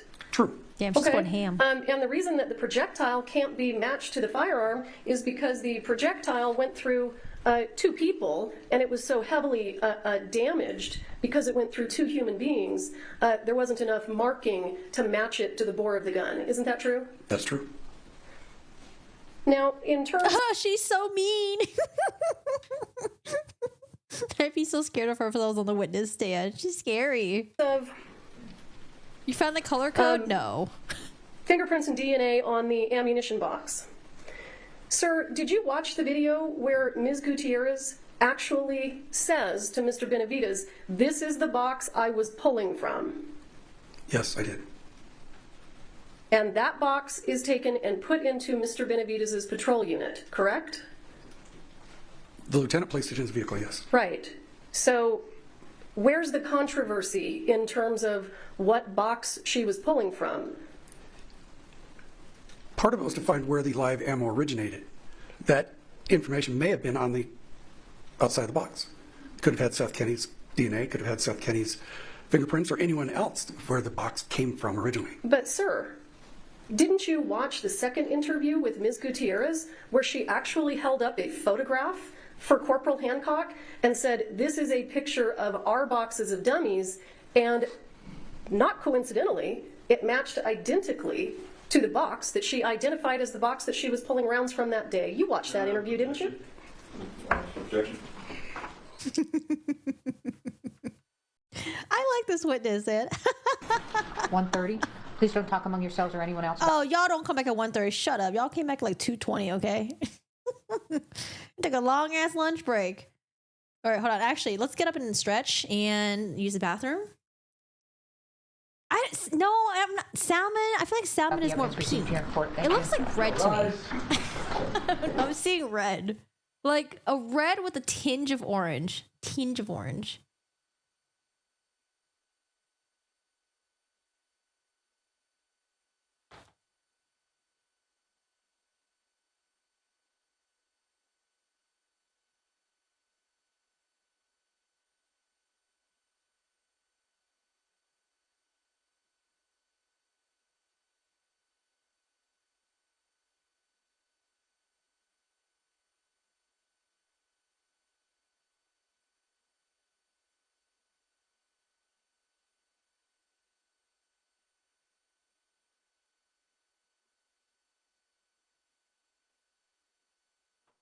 Hey everybody, Law and Crime's Jesse Weber here. Thank you so much for watching our coverage of the Rust trial of Hannah Gutierrez Reed. You know, this case makes me think about how people get hurt in all kinds of situations that should not happen.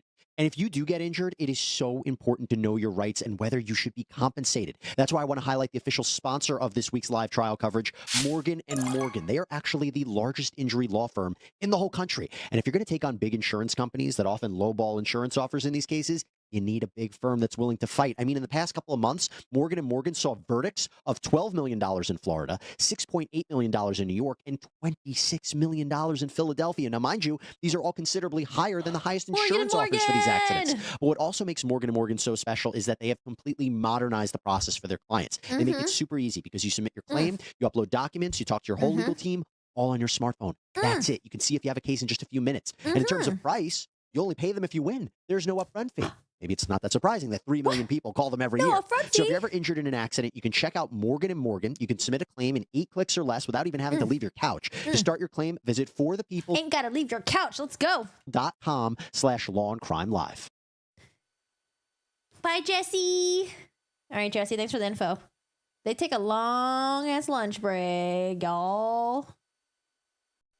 Just back up for a brief moment, and I want to go back to any concerns you had about the projectile not matching the gun. Hi, David. How are you doing today? We just had 2 people from OSHA testify that talked about the fines with the Rust movie set, how it was production's fault, how it was supervisor's fault, blah, blah, blah, blah. And then this guy's a PI that the defense hired. It was a former law enforcement, and yeah. State is doing a cross-examination right now. I'm not sure that I fully understand what your concerns are in that regard. Would you articulate them for us again?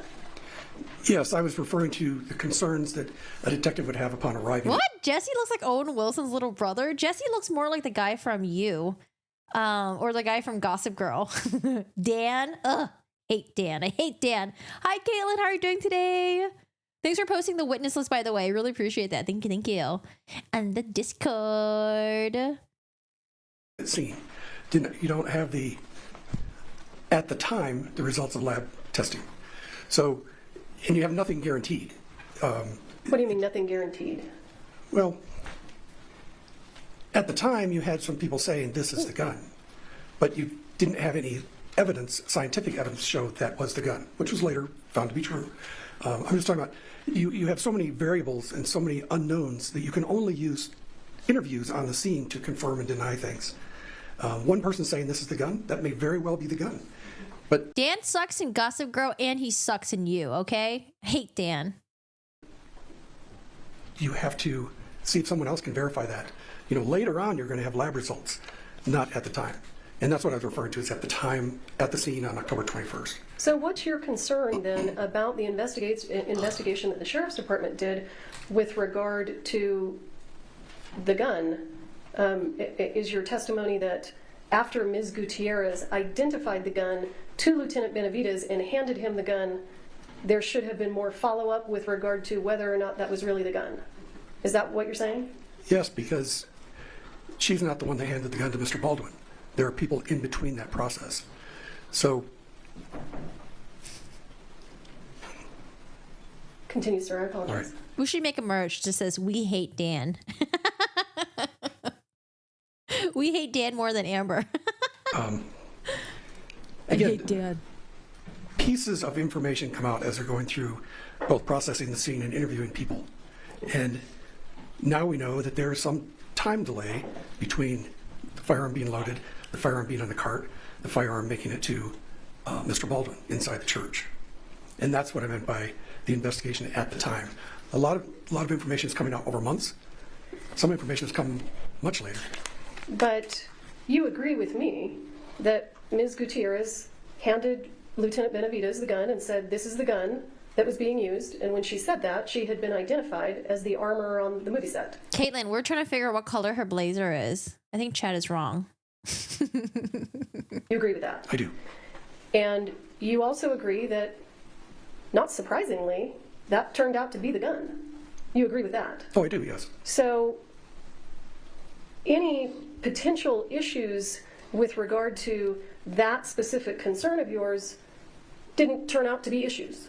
There's no issue. You agree with that? This is the gun that fired that projectile. Correct, yes. Okay. Wait, Travis Fimmel was in Rust? When Really? we left off, Campari Orange. there was an objection, and I'm going to go through with you.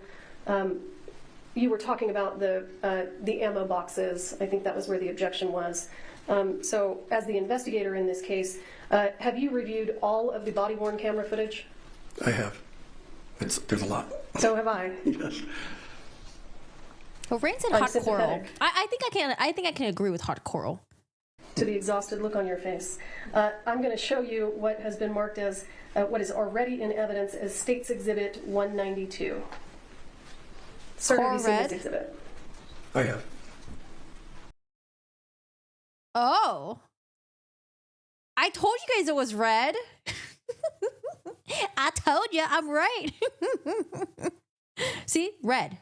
It's red. It's just coral red. Red, just not red, but coral red. This is, oh my God, it's so coral red. It's coral red. All right, it's FF4040. Remember that forever. FF4040. In a couple weeks from now, I'm going to ask you guys, what is the color of the DA's blazer? And I want the color code. Chinese red. I think Chinese red is like just straight up like red. Chinese red is just red. And you agree with me that this is Lieutenant Benavides is pointing to the box that Ms. Gutierrez identified as the box that she was pulling ammunition from. Do you agree with that? He is pointing to a box of ammunition, yes. Are you indicating that you believe that the box here in this picture was not the box that she was pulling ammunition from? No, I'm not. There were two boxes, and I don't know if it was clearly delineated to him which of the two boxes was where the ammo was drawn from. Well, you understood that the gun was loaded with dummies, or was supposed to be loaded with dummies at the time of the incident, right? Right. And you also understand that this was the only box of dummies on the cart. You understand that, right? Yes. The other boxes were blanks, correct? Correct. And Ms. Gutierrez said to Lieutenant Benavides, this is the box I was pulling from, right? Yes. You don't think that Ms. Gutierrez meant to say I was pulling from a box of blanks when the gun was loaded with supposed dummies, do you? No, I don't. Okay.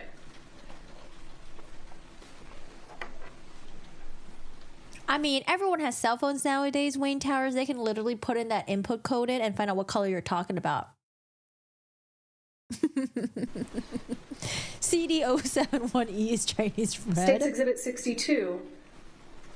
Are you sure it's not FF0000? I feel like that's like Chinese red is just like red, like red, just like straight up red. Sorry, I only know the color code for red and yellow, and then there's this other color that I really like, which is like F8A400, I think. You've seen this photo? I probably have hundreds of photos of white boxes, but I can't specifically say this photo. Does the box on the left, does that label look familiar to you in your investigation in this case? It does. So, based on your investigation, do you have any reason to believe that the box that Ms. Gutierrez pointed out to Lieutenant Benavides is not this box that he took and placed in his unit? I do not. And I believe that photo is taken in the unit, isn't it? Yes, it is. Yeah, I can see the seat. I don't know. I feel like she needs to testify and explain this whole box thing. Like I don't know. Testify, please. Hannah, do it for us. Don't do it for yourself because it'd be bad for you, but do it for us. We want answers. States Exhibit 63. You understand that this is a photo of that exact same box when it was taken into evidence at the Sheriff's Department, right? Yes, that's how it's labeled, yes. I'm not asking how it's labeled. You've reviewed the evidence at the evidence room, right? Yes. And you've reviewed all the photographs that were taken on scene. Yes. Let me ask you, isn't it true that there was only one box found with this label? Isn't that correct? That I don't know. You're the defense investigator on this case, right? Yes. Have you seen photographs of a box that looks like this, but is loaded with something other than what this box was loaded with? Sir, do you have any reason to believe that there were two boxes with this label that were taken into evidence? I do not know.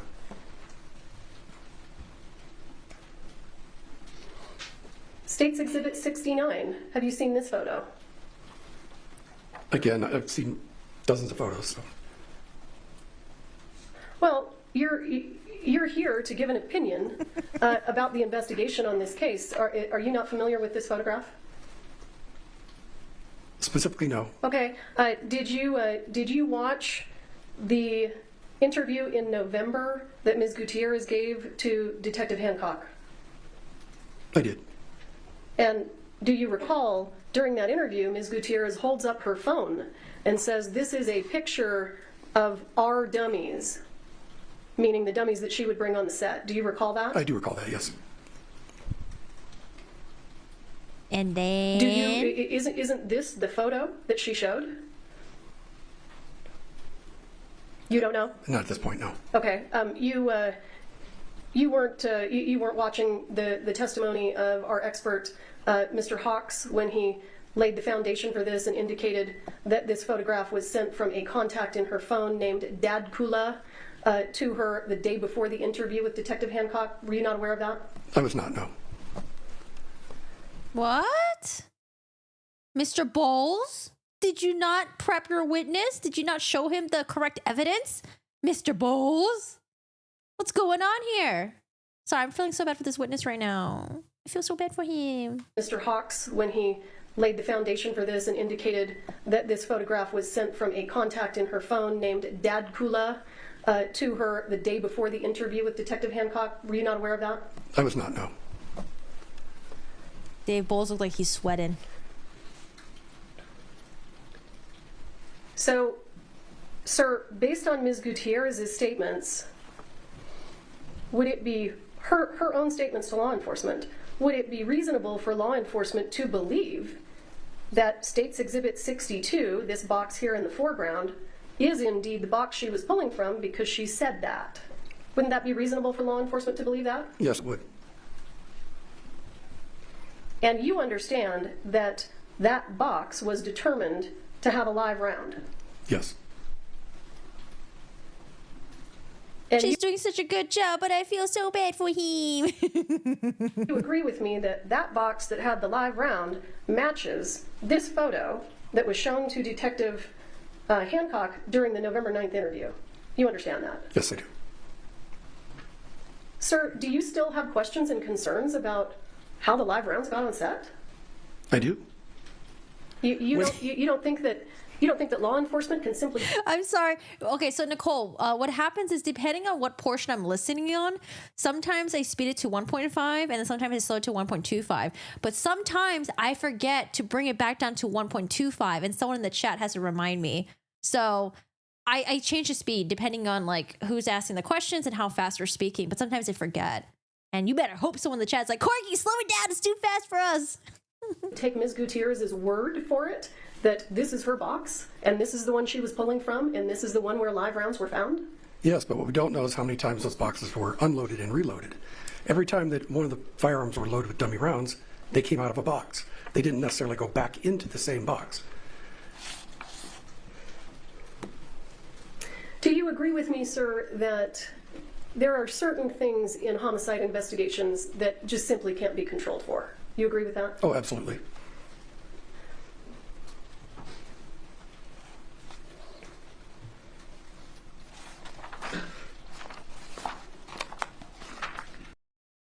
I feel like she's so good at her job.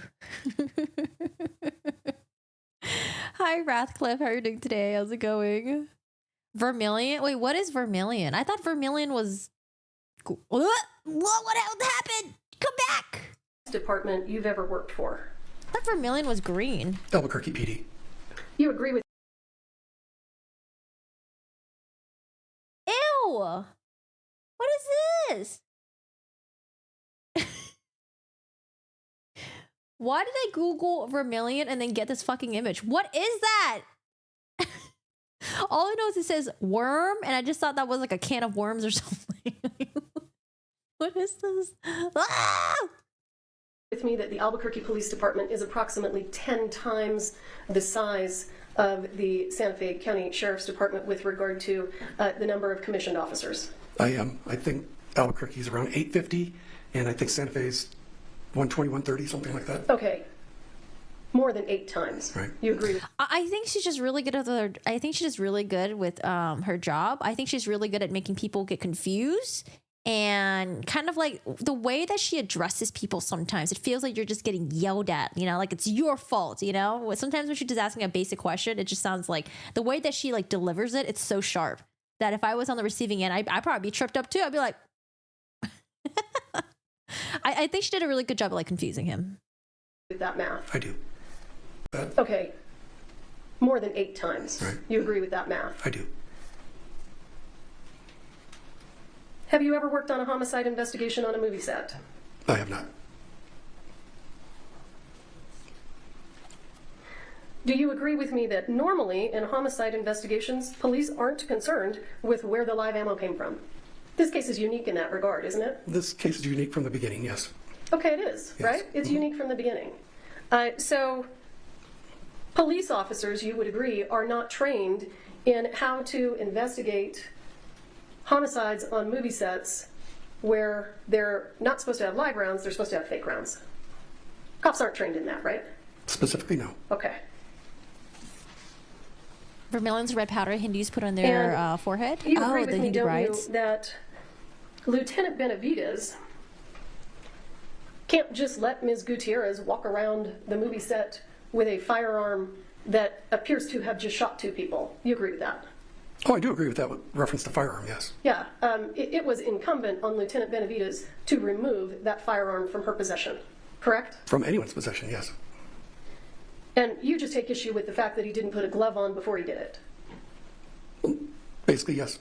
But you agree that the fact that he didn't put a glove on didn't turn out to create any significant evidentiary issues in this case because everybody knew who was holding the gun and everybody knew who shot the gun. You agree with that? I do. Really? I feel like they wear different colors for wedding dresses. I've seen like blue, red, And sir, orange. you also agree with me, don't you, that a police officer's first responsibility is to save human lives, not collect evidence? Correct, as I stated, yes. And do you recall that Ms. Gutierrez was actually checked by EMTs when she was sitting in the back of Lieutenant Benavides' patrol unit? Yes, I did see that. And you agree that she was allowed to make phone calls? Yes, she was. I think you indicated that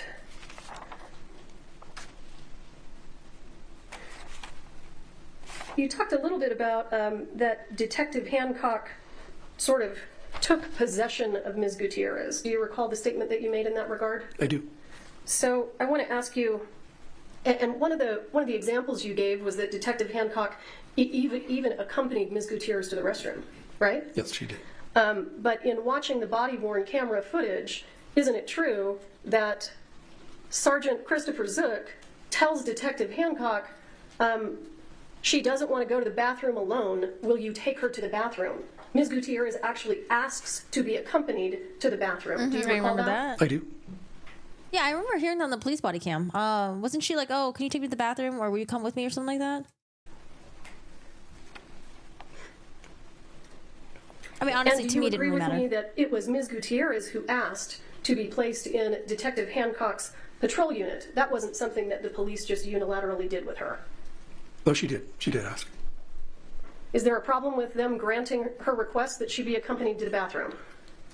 No, but I didn't think that included going into the bathroom with her. Can I elaborate? Sure. I believe she stated something along the lines of she didn't want to talk to anyone from production.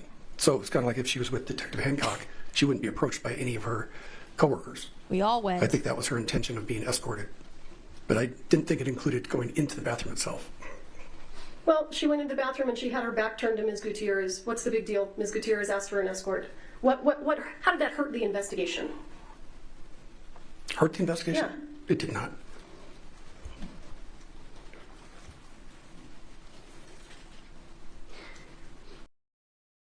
Oh, you too. What's wrong with you today? Get your act together. What is this? You do what? Door open, and there was a coworker of hers sitting in there visiting with her. You agree with that? Yes, I do. And she had her phone. You agree with that? Yes. She was allowed to make phone calls. Yes. She was never placed in handcuffs. You agree with that? Correct.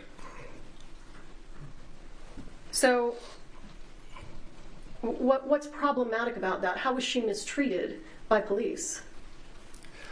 I didn't say she was mistreated. It was every appearance of not being free to leave. I based that on the fact that when Lieutenant Benavides would step away from his vehicle, he would tell a deputy to keep an eye on her. If she's free to leave and she's just sitting in the back of the unit with an open door, she should be allowed to walk away if she wanted to. It gives the impression that she is in custody when you're not free from constant observation from law enforcement. Well, but isn't it true that she seemed to be having a panic attack, and it was appropriate for Lieutenant Benavides, when he walked away, to ask another officer to keep an eye on her, to make sure she's okay? Isn't that true? At that time, she appeared fine. Did she? Is that a yes? That's a yes. So, was it your expectation that Mr. Baldwin should have been detained? Do you believe that they should have detained him? I do. And do you believe that they should have put him in a police car and taken his phone away? Not necessarily placed in a police car, but he should have been segregated from the other witnesses, and his phone should have been. Yeah, I remember the detective saying that she just escorted her to the bathroom because she just wanted to make sure that Hannah wasn't going to do anything to herself because of the state that she was in.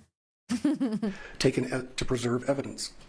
Don't you agree with me that there has to be probable cause that there may be evidence on the phone before the phone can be taken? But they wouldn't know if there was going to be evidence on the phone without interviewing him. There was no other way to know whether there was evidence on that phone or not. But he was on the phone when law enforcement arrived. So who was he talking to? Well, did you look at his lawyer. call logs? That's after the fact. I'm talking about when deputies arrived at the scene. Okay, I appreciate that. But what I'm trying to figure out is, what about your concerns actually turned out to be real issues with the investigation? Oh, the color of her dress is really pretty. I think I would have liked it better if it was long. Not a huge fan of like short dresses, but it's so pretty. What evidence was missing or hidden by Mr. Baldwin? What evidence do you have? We don't have the full contents of his phone. Has the defense filed any kind of a motion in this case to try to get the full contents of his phone? That I don't know. And you understand, though, that a full extraction of Mr. Baldwin's phone was done in New York, but we were given a limited report. You understand that? Yes, I do. And you also understand that originally the same thing happened with Ms. Gutierrez. A limited report was generated from a full extraction, correct? Yes. Okay. And you agree with me that defense counsel is free to issue subpoenas and file motions to compel and do all of those things in a case if they feel that they're missing evidence? Yes, I'm aware of that.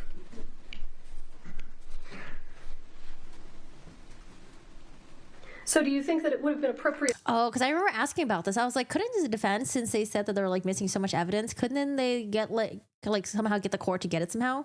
I mean, she says they can issue subpoenas, file motions to compel. Would they have been able to get Seth Kenny's fingerprint by doing that? I feel like this guy wasn't prepared for this. I think sometimes when you take like when you're taking on a job, you probably realize how fucked the whole entire situation is and how you're probably on like maybe the wrong side. But I mean, you just got to do the best you can, right? You got to go up there and represent the sides that you know. But like, you know, I feel like a lot of times when experts go up there and testify, they probably know that like, you know, like it doesn't look good for the defense team. But he's just going up there and he's just doing his job, you know, make some monies. Then for law enforcement to take Ms. Gutierrez's phone away from her and not let her make a phone call to her mother? That can be monitored also. I've seen it done both ways. I've seen them taken away where they're not allowed to make any phone calls, and I've also seen where they've been able to make a call in the presence of law enforcement. I wore a red dress to my marriage. Wait, what? I wore a red dress to my wedding. Marriage didn't last. 10 out of 10 don't recommend. I wore black in my pictures. I want to see what Sarah Jessica Parker wore. Has Hannah been found guilty? Nope, that's what the trial is for. They are going to figure that out. Sir, generally, in your experience as a law enforcement officer, do you usually continue to investigate an individual for a crime after you have, let's say for months, after you have been unable to develop a single lead that that person was involved? Do you need me to rephrase that question? I think I understand your question. You're saying, do you continue an investigation of someone that you have no information? Yeah, right. You executed a search warrant, you interviewed the person numerous times, and you just simply don't have any evidence that they were involved. At some point, don't they just not become a suspect anymore? I don't know if that's the correct phrase, but your investigation is over. You've taken the investigation as far as you can go. Right. Right. So at some point with Mr. Kinney, they executed a search warrant, they interviewed him numerous times, and they didn't come up with anything. So what do you think they should have done to continue? At that point, there wasn't much further they could go. And, sir, are you aware that the FBI will not do DNA testing on rounds, whether they're spent or unspent? Were you aware of that?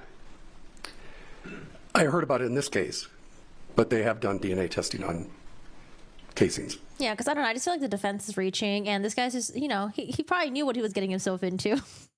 He's just doing the best that he can.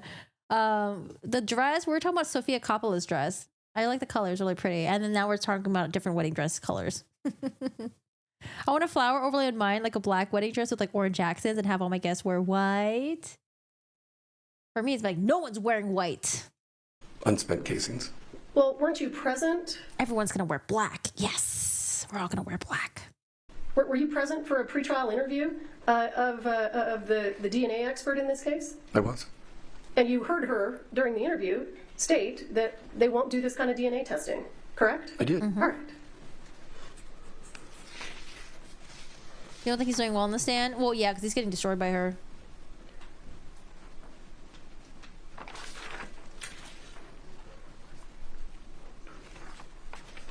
Defense is really weak. I can't imagine them having a wow, groundbreaking moment. Me neither. I felt like that moment passed after Sarah Zachary testified and after Seth Kennedy testified, and they got their cross-examination done. Ooh. Police officers, when they arrived on scene, they knew immediately who the shooter was. I think that information arrived shortly after the first deputies arrived, but it was before the lieutenant arrived. There's a little lag there, but not much time at all. Okay, and Mr. Baldwin didn't leave the scene, did he? He did not.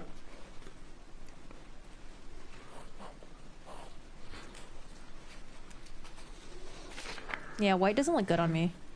You testified on direct examination that there was a person who left the scene that was never identified. Do you recall making that statement?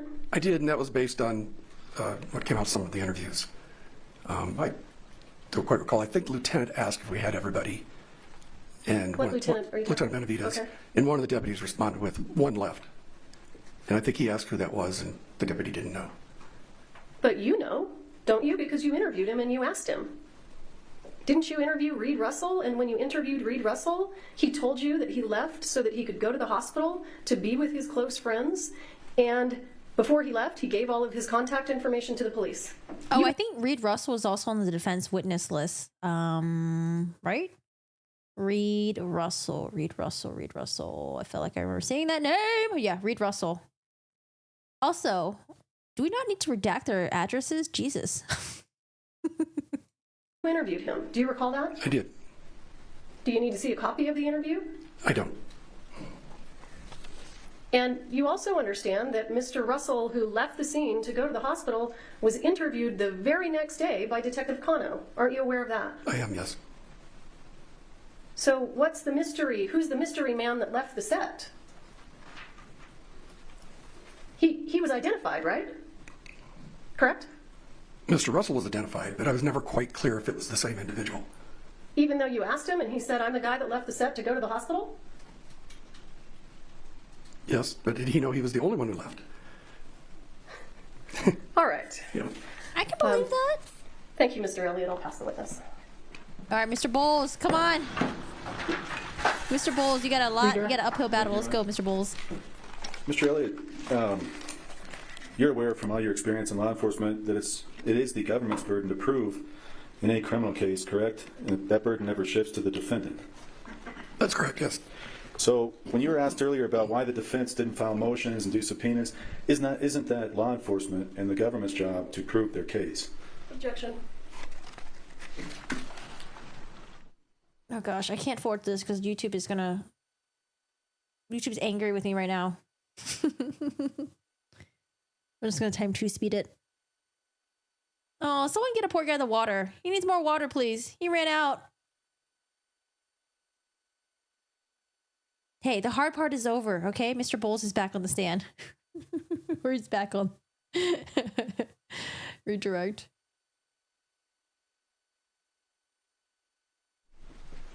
Mr. do you recall that question?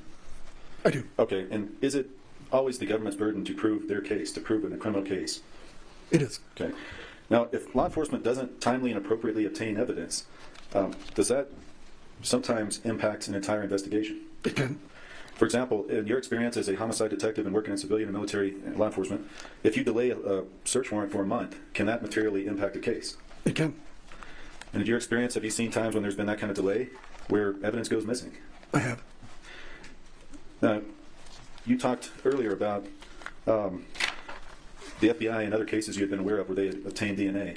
You did not expand on that. Have you been aware of other cases in which the FBI has searched for? I think if Hannah didn't have a picture of the ammo that actually matched the ammo that she said she pulled the live ammunition from, I feel like maybe it will be a mystery, like, oh, where did the live ammo come from? Did it come from Seth Kitty? Did it come from her? But she said that there was a picture that she had and it matched the one that she said she pulled from. So, and a lot of the stuff that's screwing over Hannah right now are the things that Hannah said herself, told law enforcement, told investigators, like, DNA on casings? The Las Vegas shooting. Ew, So Leela? based on that answer, is it your understanding they do have the capacity, the ability to do that? They do have the ability, yes. Earlier you were asked a series of questions about, I'm going to categorize them as no harm, no foul. In other words, we know in hindsight now that certain things didn't happen. But in any case, homicide investigation, would you always want to start out assuming that anything can go wrong and to properly preserve that evidence? Yes, of course. For example, with regard to the firearm, when you testified about Lieutenant Benavides touching that firearm, would there be scenarios, not like it played out here, but where somebody else turned out to be the shooter, for example, and that firearm, it was important to know the fingerprints? Well, of course. So this investigation started with a 911 call. They are not always accurate. And so I guess my question to you is, in your experience and your training and 13 years as homicide, were you taught and trained to preserve evidence and to take those appropriate steps in every single case? Yes. We were asked earlier a series of questions about Ms. Gutierrez-Reed and whether she was there voluntarily or the appearance of being detained. Did the sheriffs drive Ms. Gutierrez-Reed to the sheriff's office? Yes, they did. Did they drive Mr. Baldwin to the sheriff's office? No, he drove himself and followed a deputy. Okay. From the time that Ms. Gutierrez-Reed was in the vehicle on the set to the time of the interview, did you ever notice any period of time when she was not in law enforcement presence? I did not. With regard to the questions about items and boxes on the prop card that you were asked, the 2 boxes, is it clear to you from reading the reports, everything that you reviewed in this case, what items Sarah and the other 2 individuals may have removed from the prop card and taken to the prop truck? No, it is not clear to me.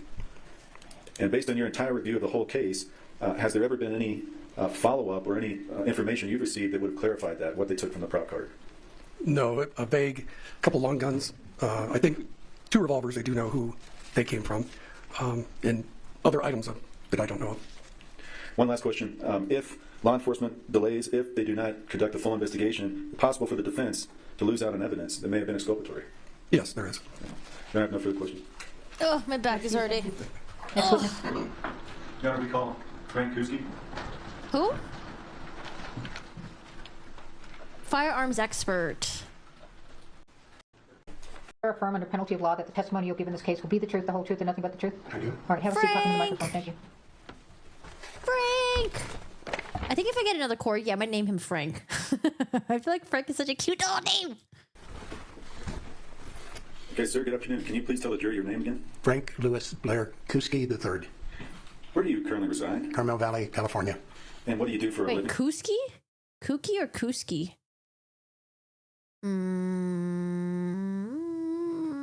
Maybe Law and Crime has it spelled wrong. Kuski. Oh, Kuki. Okay, Kuki. Sir? I'm Managing Director of Blair Financial Group, Money Managers. I want you, outside of your management in Blair Financial, to tell the jury about your experience with period firearms. Yes, prior to, let me check a note to make sure dates are correct. Hold on. What are those notes? What are you doing? I just want him to go to talk about the Rust movie set. And during this time, and I believe you have a nice picture of me firing cannons, I became a sergeant of artillery doing reenactment big time. And in that capacity, I appeared in lots of movies. I fired artillery. This is 18th century artillery. I fired 10 non-firing. Yeah, Freddy's a cute name too. Freddy! Oh! I like his tie. It's very colorful. Yellow and blue. What's yellow and blue again? Yellow and blue, yellow and blue, yellow and blue. Replica guns on the set that look like this. So it can't shoot, but it looks like it functions. It cocks, the cylinder turns, and from 5 feet away you couldn't tell unless you really looked. Okay, sir. Let me, if I can. Yes, I was going to ask at this time, Your Honor, if I could tender him as an expert in the categories I previously did.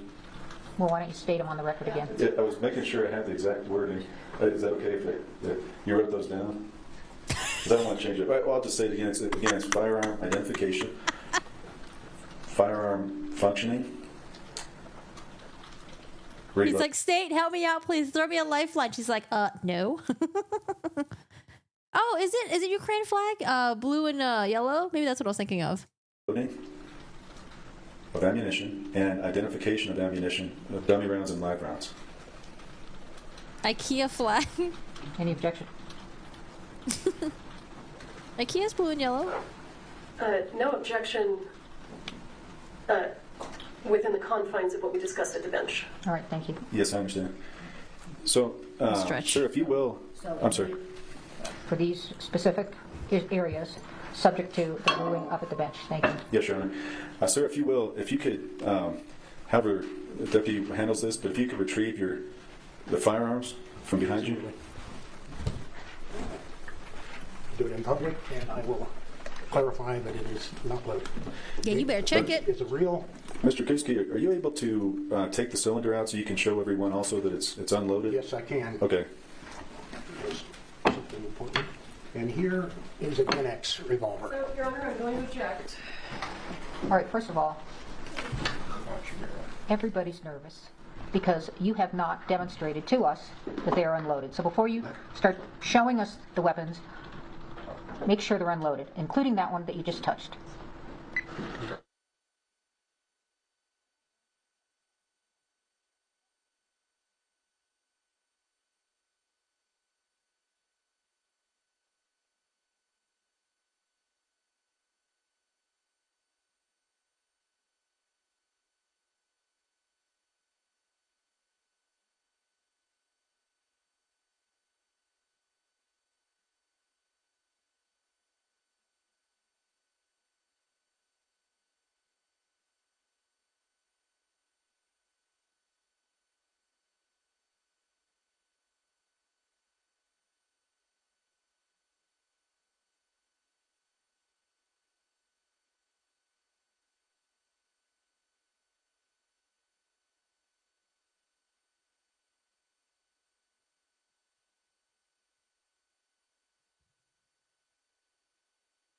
Did he do a good job of checking the gun? I went to the bathroom really quick. Did he do a good job?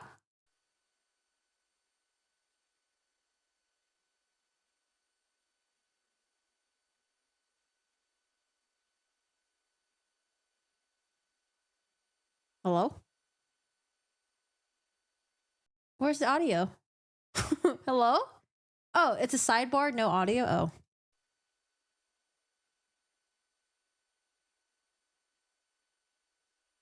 Just pointing a gun before checking and showing it's empty before pointing is not the right way. They mute. Oh, I missed it. Hold on, I missed it.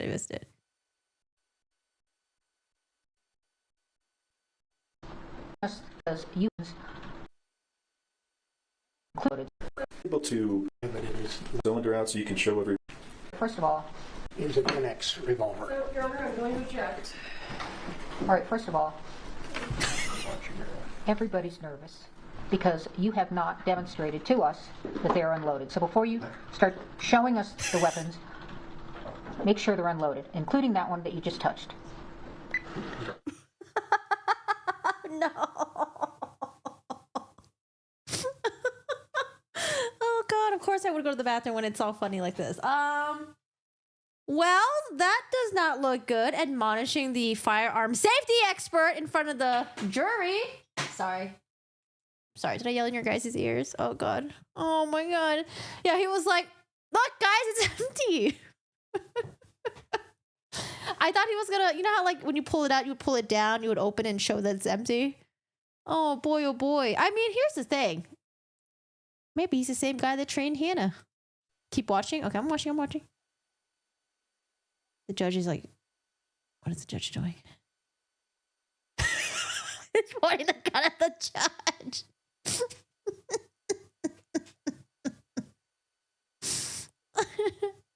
It's hard. It's hard. I don't know. It's hard.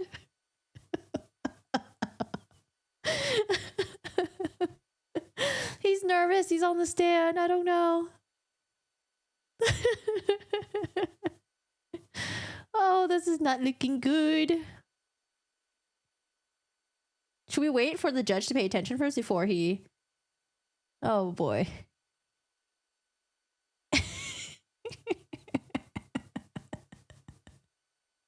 Oh, no.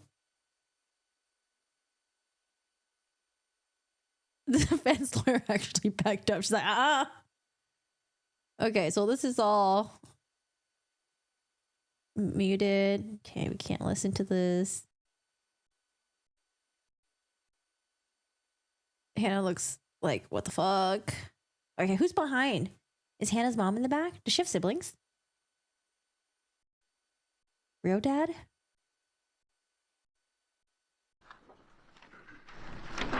Oh boy. Okay, Mr. Casey, I want to make sure that, one, first of all, the Denix is the replica, that's non-firing. That is obviously clear, it cannot fire, correct? Yes, I wish to demonstrate. Okay, but let me lead the questions. Sure. The other Pieta, you cleared with the deputy, but I want you to be able to take that cylinder out so we can show everyone it's clear. Is that? Absolutely. Okay. Dave Walls looks so nervous. Direction.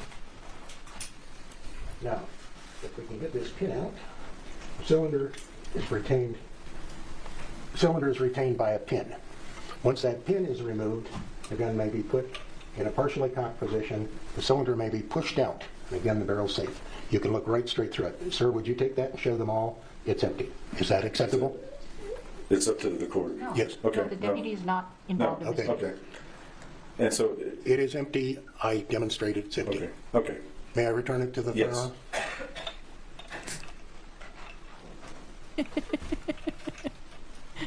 You got this, Mr. Bowles. Alright, he's putting it back together. Yeah, someone get Hannah to do this for us. She's learned now, right? Hopefully. Okay, so now the first thing I want to ask you, comparing the Denix, the replica, to the real, the Pieta, do they share some of the same characteristics? Yes, they do. And But the Denix are the ones that can't be loaded into a real gun, right? Isn't that what they already said? What are we doing here? can you tell the jury, is the Denix made to look like the Pieta? Absolutely. And side by side, if you can, and Your Honor, may he step down to show the jury? Yes. Okay. Sir, if you can show them the Pieta and the Denix side by side, just... Oh, wait. I thought Denix was like also the ammunition. So he's saying there's also like a Denix gun? so they can see. This is a Denix. Okay. It is a replica, totally unfiring with a block barrel. It functions completely like a regular revolver. The cylinder turns, it will cock, it will snap and fire. It's unable to fire any ammunition. It's used as a replica, it's made of metal, and it functions just like a single-action Army Colt, but it can't fire. I'll bring the next one, and then we'll compare them. Next gun, in the safe position. This is a P8 revolver. This is the sister gun to the Baldwin gun. It's a .45 caliber single-action 1873 revolver, like was issued to Custer's troops. It is a true .45 long Colt. We call it this Colt, and it was designed for the U.S. Army to be able to kill a man and a horse. And it was the most popular firearm in Western movies. Thank you, Mr. Kuski. If you could... Now, may I show the two together? yes, if you will just show, but not with testimony, but just showing them.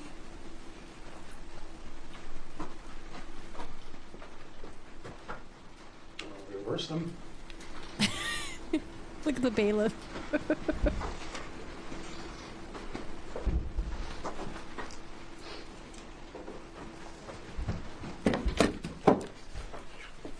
Yeah, bring the camera back to the bailiff. I want to see the bailiff.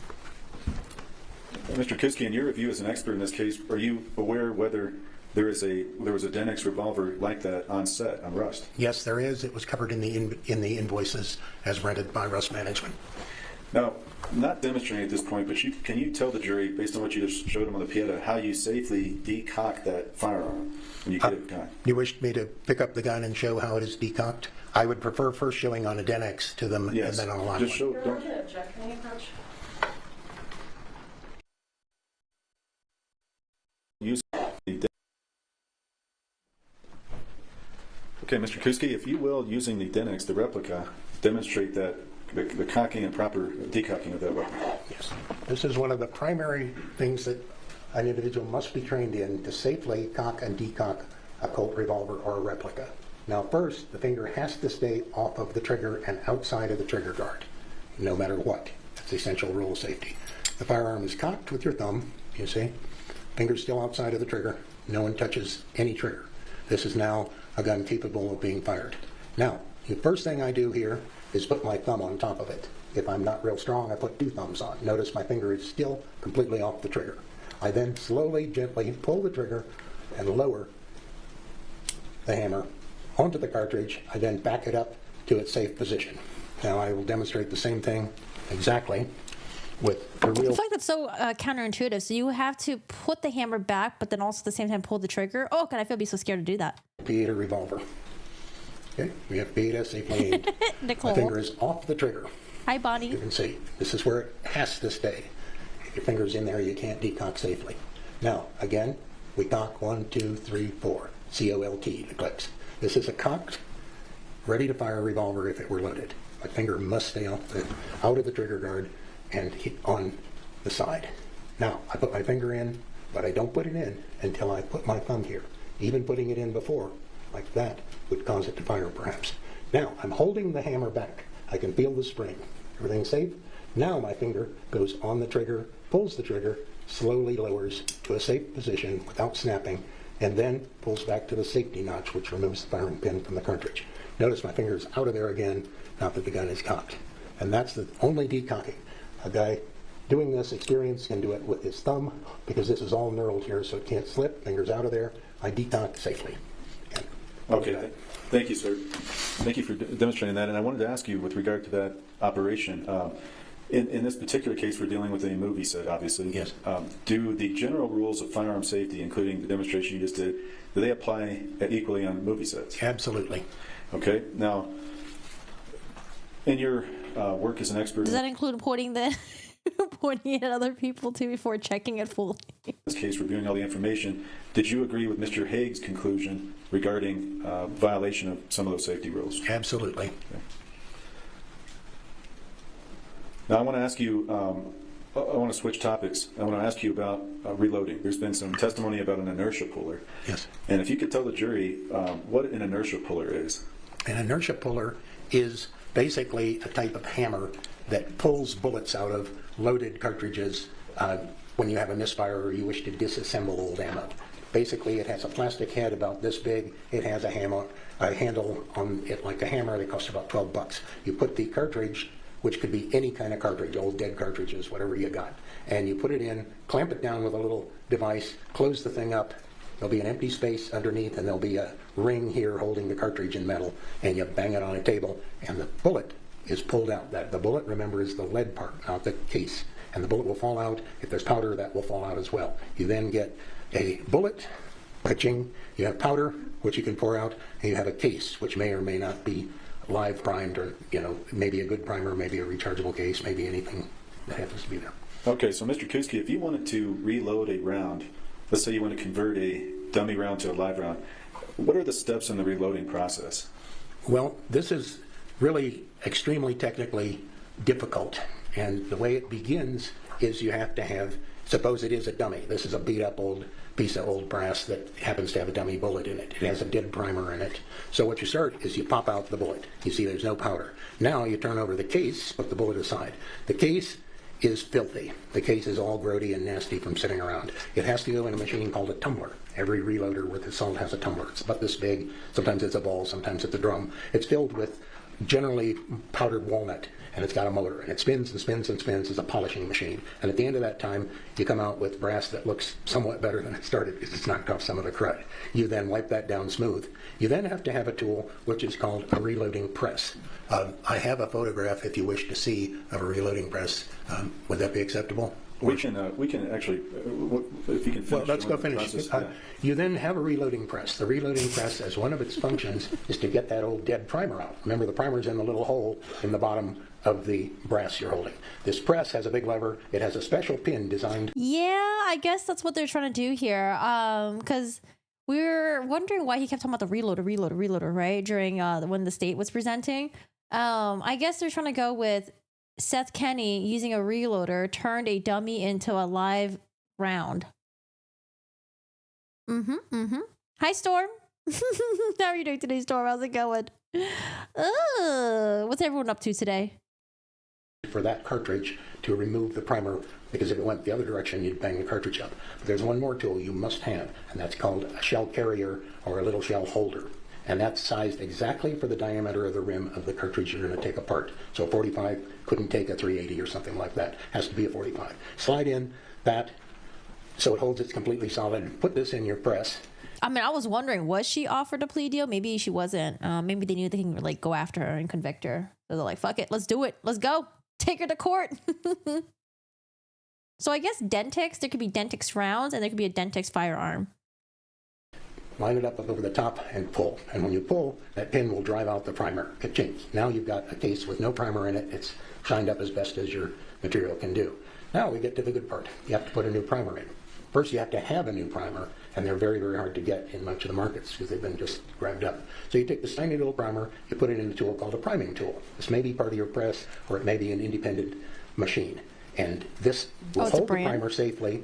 Again, it has to be for your cartridge. You have to put that little shell holder in. You put the shell, which is empty, the empty case, slide it into the holder, pull the lever, and the primer, which is quite explosive, is pressed carefully flat up into the exact right position. And if you didn't have the shell holder in all the right gear, you couldn't do it. The primer would blow up the minute it was hit, but it's safe this way.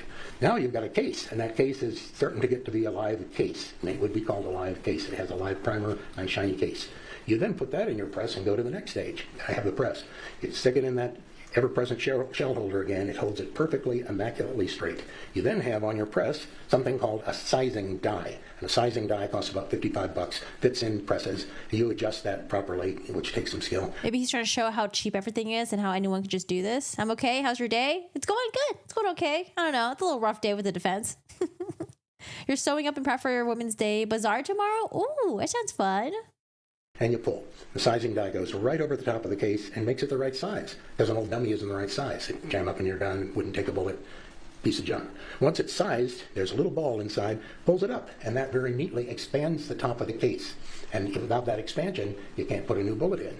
So now we've got a nice... I think the judge is ending early today.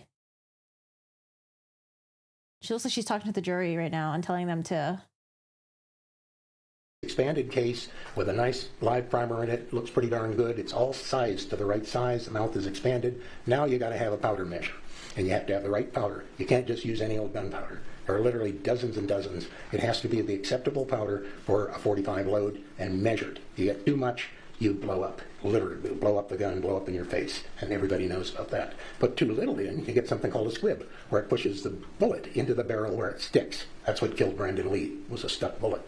And now you've got the right amount of powder. Now to measure that powder, you need either a powder scoop of the right size, and they make dozens, so you'd say, okay, I want one for that powder for that round. And you scoop it out. That's pretty fast. That's the old way. The new way is something like what I have, and these are computer-driven, perfect measures that will get within 1 grain of powder. They're computer-driven trickle chargers. They cost about $300.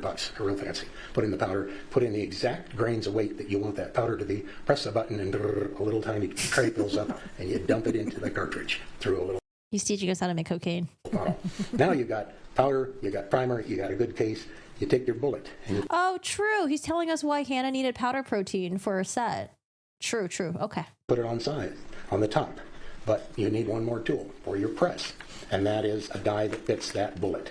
And so you put in the die, everything's sitting there. You pull the big lever and puts pressure straight exactly down to push the bullet in exactly as deep as you want it to go. And after it's in there, the die that you've purchased which is I'm sorry, my attention is wandering so much. I'm trying. another expensive toy, presses on the outside of the case and puts what's called a crimp on it. And that case now has the bullet seated on top of the powder, the exact correct depth, which you know through measurements and books, and it squeezed real tight. Otherwise, the bullet would just fall out. Or the first time you fired the gun, the bullet would just flop out on the other cartridges. It must be crimped tight. So, Mr. Kiske, that is an enormous amount of steps, correct? Yes. And I appreciate that complete explanation, because would you agree that it's not sufficient to just have an inertia puller No. to accomplish all those steps? Okay. It's useless. Okay. And with all of that required for reloading, you've described the components of a live bullet. Are you also in agreement with the FBI that you cannot tell a live round from a dummy? Yes. With a picture? In a picture, absolutely not. We're almost done. Did you, I know in the course of your expert work, you were able to watch portions of the trial and pay attention. Did you see in any of the videos or any of the pictures any of this type of reloading equipment you've been talking about? Well, I believe in Seth has a tumbler, I think I saw in the back, which is what you polish up brass with for reloading. I saw... Action Foundation. I'm sorry, I'm having an issue with my shoe. Pardon me. Y'all ever like kick your shoes off and then like you had to like unexpectedly get up and you can't put your foot back into the shoe? You're like, shit. She was like, oh, this testimony, I'm just going to relax.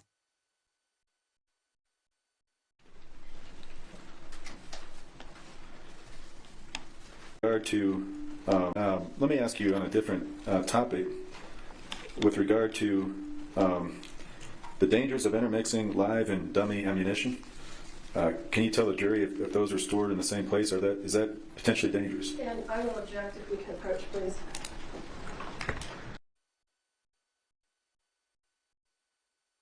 As a gun collector, gun owner, everything, do you regularly have interaction with different types of ammunition? Yes, I do.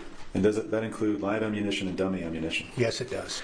And do you, with regard to the dummy ammunition, do you teach individuals safe, proper gun safety? Absolutely. I'm an NRA certified pistol instructor. And as part of that, do you sometimes use dummy rounds in your teaching with them? Yes, I do. In that capacity, have you become familiar with various types of dummy ammunition? Yes, I do. And are you familiar with various types of live ammunition? Yes, I am. Hi, Turbo. I mean, I think before his testimony already started, maybe the jury already sort of discredited him. Do you store live ammunition, or do you have a place to store live ammunition yourself? Yes, I do. And do you have a place to store dummy ammunition yourself? Yes, I do. Are you familiar with whether there are any dangers of storing those together? Absolutely. And why would that be? There are two sides of the danger. One easy to see, and that is if a live round somehow found its way in with look-alike dummy ammunition, you would have a very severe chance of having somebody getting killed. Now, the flip side is perhaps equally dangerous, though less visible. If I'm hunting Russian wild boar, which I hunt with a handgun in California, and I go to shoot at a Russian wild boar I feel like cross-examination is going to be brutal. that weighs 325 pounds and it's coming right at me, and the gun goes click because I substituted a dummy, I will be the dead one. So yes, both sides are bad. Absolutely. And with regard to your storage of ammunition, is it important to have an inventory system?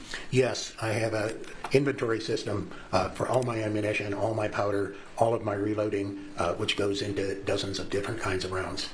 And in the course of your reloading, did you become aware that in 2021 timeframe, was it difficult to purchase primers? Yes, we called the great ammo shortage, and there was, for a variety of reasons, a huge run on ammunition. You couldn't get primers to reload. You know, they just didn't happen. You couldn't get them. You go to the store, you couldn't get them. You couldn't get even 9mm ammo. You couldn't get almost anything. The store shelves were emptied out. People were... I don't know. Russian boar sounds delicious right now. I think it's because I'm so hungry. Hi, Efro. hoarding powder. Even my long-range rifle stuff, I couldn't get powder. So yes, that's called the great ammo shortage, and to a certain extent it still goes on. Now, during your course as an expert, in this case you heard Mr. Haig's testimony. Do you agree with his conclusion that the live rounds found on set were reloads? Yeah, well, hand loads. A reload means that it's an old case reloaded. He was very... Objection. Let's approach. Oh, he does not like getting interrupted.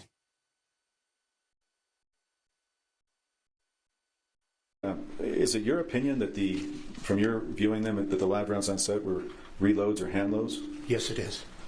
And Would you explain what what you saw, the quality, were they lower quality in your opinion? Lower quality than what? In terms of like a store-bought round from a major manufacturer or something like that, or do you have an opinion on that? Well, I believe they were less consistent than that of a major manufacturer. And I can expound on that if you wish. Yes. Okay. When you get... I'm going to object again. Let's approach. Mr. Kuski, so your opinion is that these are hand loads? Correct. Okay. Now, do you understand also as an expert in reviewing the information in this case, there are a variety of different types of dummy rounds on set? There were a variety? Yes. Okay. And did that include some that rattled, some that did not rattle, and some with a hole in the side? Yes. Okay. But she said she rattled them. She said she rattled all of them, but she clearly didn't because the live ammunition wouldn't have rattled. Did you also review evidence in this And didn't have a hole in the side either.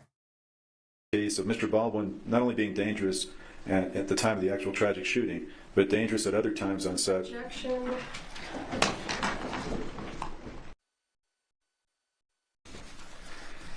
Okay, sir, my full question was going to be, did you see evidence that Mr. Baldwin was not safe with firearms after there was a yell of cut in a particular scene and he shot a blank after that scene? Yes, I feel that's unsafe.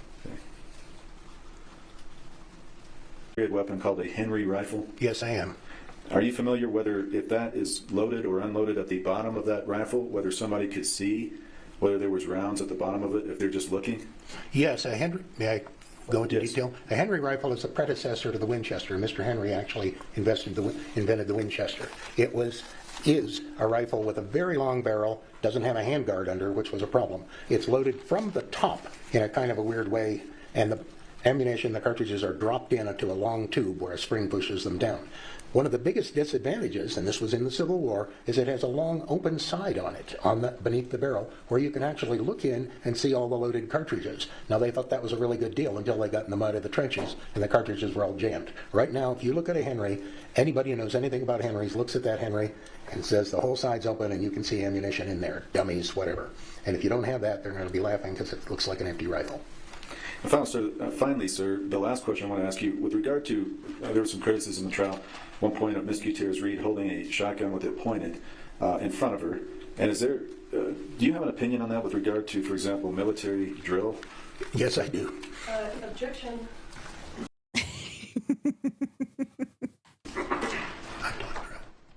Wait, what did he say? Do you have an opinion on that with regard to, for example, military drill? Yes, I do. Objection. What did he just whispered something. What did he say? Let me slow that down. Talking shit about her?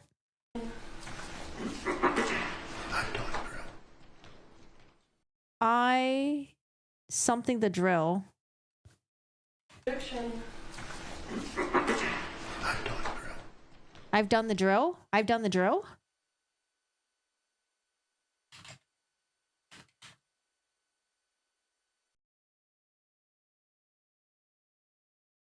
So they're saying that Hannah was doing a military drill?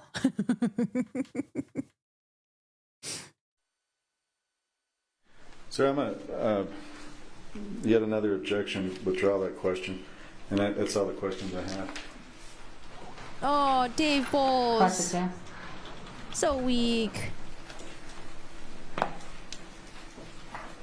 I feel like she's shaking her head at Dave Bowles. She's also disappointed with Dave Bowles as well.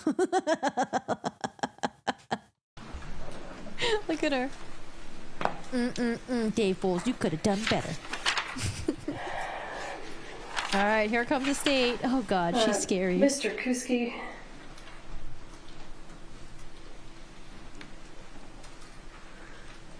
Do you agree with me that basic gun safety requires that the handler of the gun not point the gun at anyone? If it's a real gun, yes.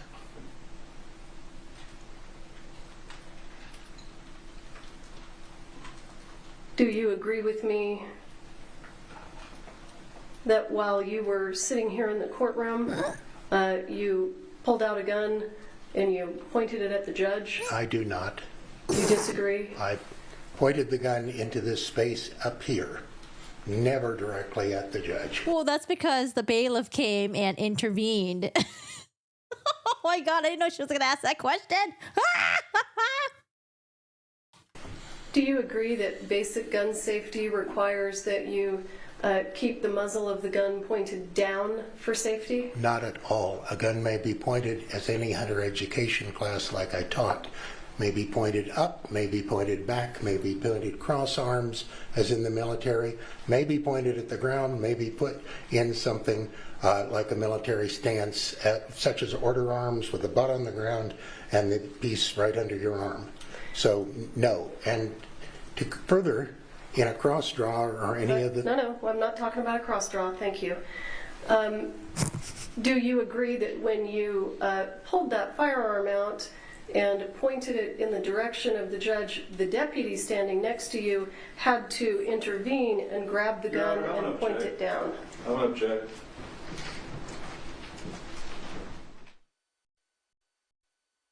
Was she?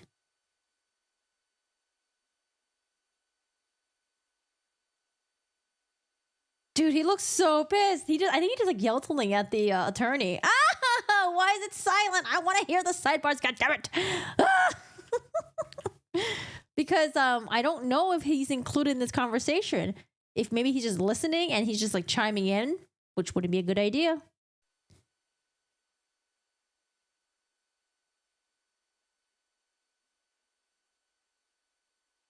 Stop it, something? Oh God, I don't know. He looks pissed.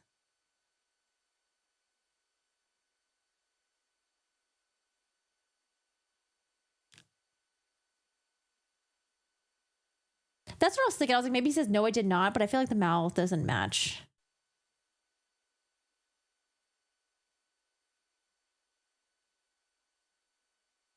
We need to hear from someone in the gallery.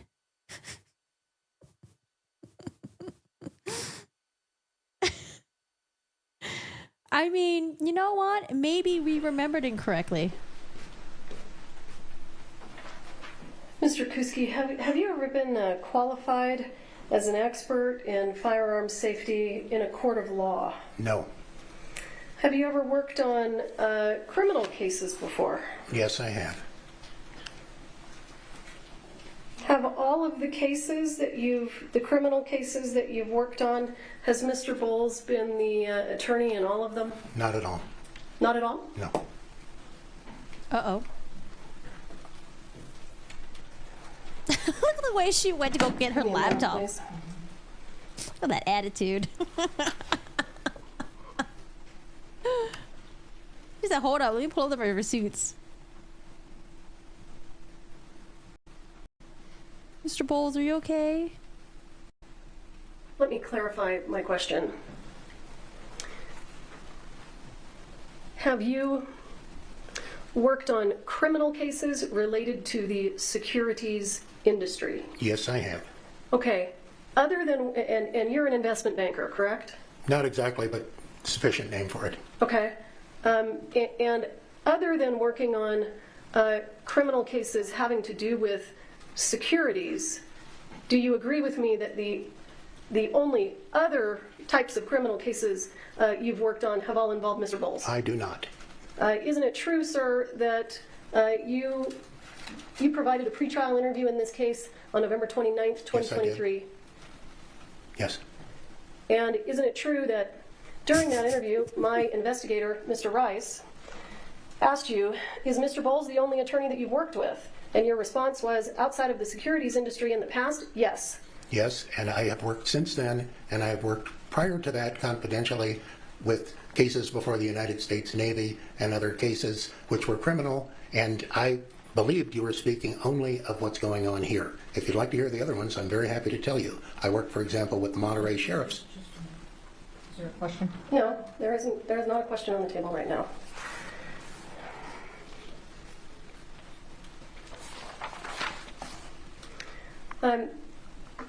You gave a lengthy description about how a person could turn a dummy round into a live round. You recall the testimony that you gave moments ago. Yes.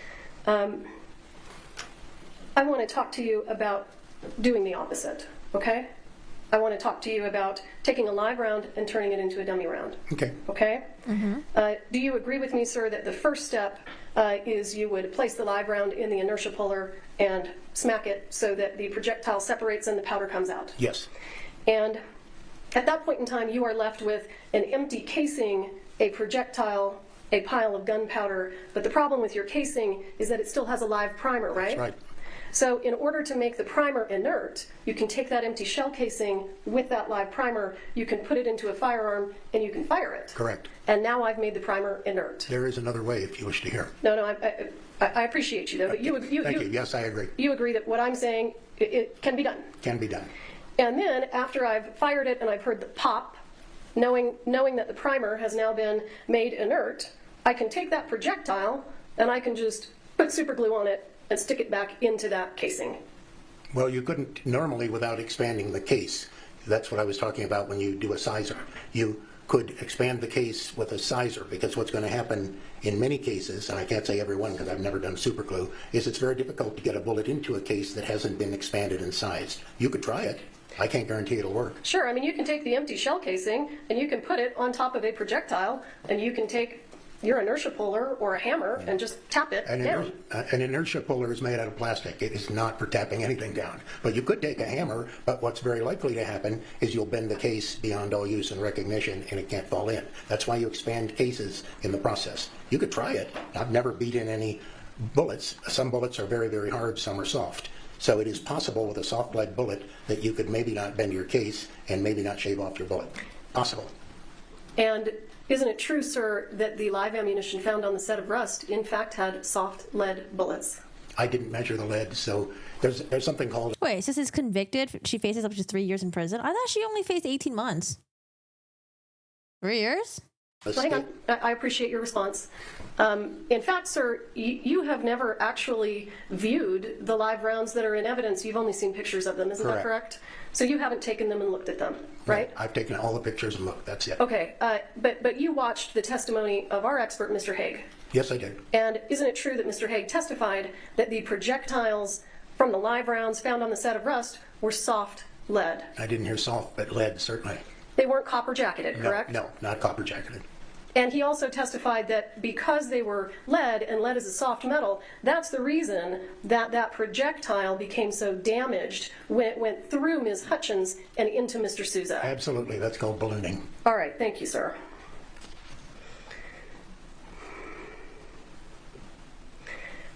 You testified on direct examination that you can't tell a live round from a dummy round in a photograph. Simply in a photograph. I agree with Mr. Haig, who said the same thing. Well, do you agree with me that you can tell a live round from a dummy round in a photograph if that dummy round has a hole drilled into the casing so it can't have any gunpowder? Absolutely. All right. Thank you, sir.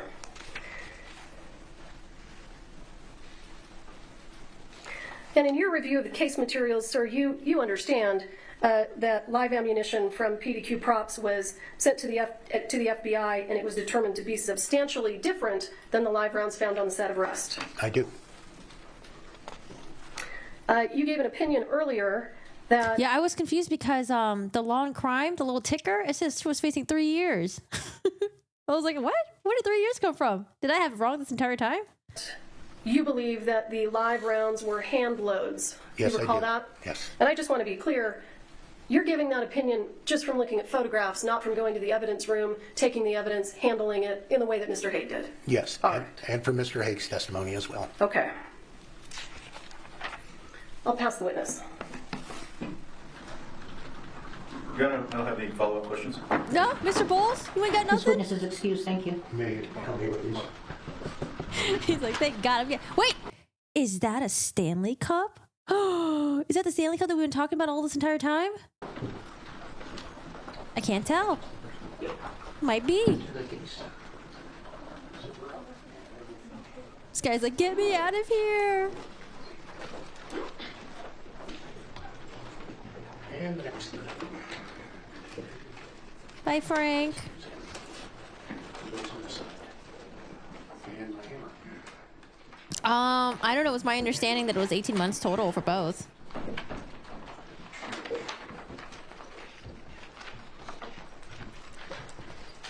All right, everyone, say bye to Frank.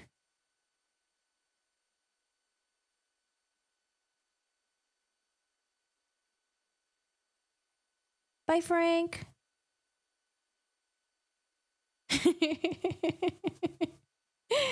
Don't be pointing no guns at the judge. Oh, I wonder if Sarah. I wonder if Hannah's like, oh god, I'm fucked. We're going to finish for the day. You can expect closing arguments to commence tomorrow morning, not right away. The defense is still putting on their case, but when the defense is finished, then we will do closing arguments, and they anticipate that it will be sometime in the morning that we will. Wow, closing arguments in the morning? What? Get to closing arguments, okay? So please don't talk among yourselves or anyone else about the evidence received here in court. Don't do any research or online Googling about the rest production or this trial. Thank you. We'll see you at 8:30. Closing arguments tomorrow! Oh, yay! Hey, maybe she'll surprise us, okay? Maybe you should be like, you know what? I'm going to testify. I'm going to do it after all. What the hell? What happened? Did the defense have more witnesses that were going to testify and they're just like, can't be located?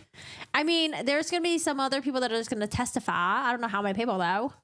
Let's see. Who do we have for testimony? Oh, sorry. Let's just watch this. I like watching them. They would way more time if she was there. Yeah. But I mean... Hey, everybody. Long Crimes. Jesse Weber here. Thank you so much for watching. Okay. Let's see. Who hasn't gone yet? Thel? Maybe Thel and Troy Teskey? Her dad and Troy Teskey, I guess? Maybe? Maybe Nicole Montoya, who was the other person that was manning the cart and the prop truck stuff. Wait, let's see what other experts they have. So Frank already went. Scott Elliott went. Pesky, no.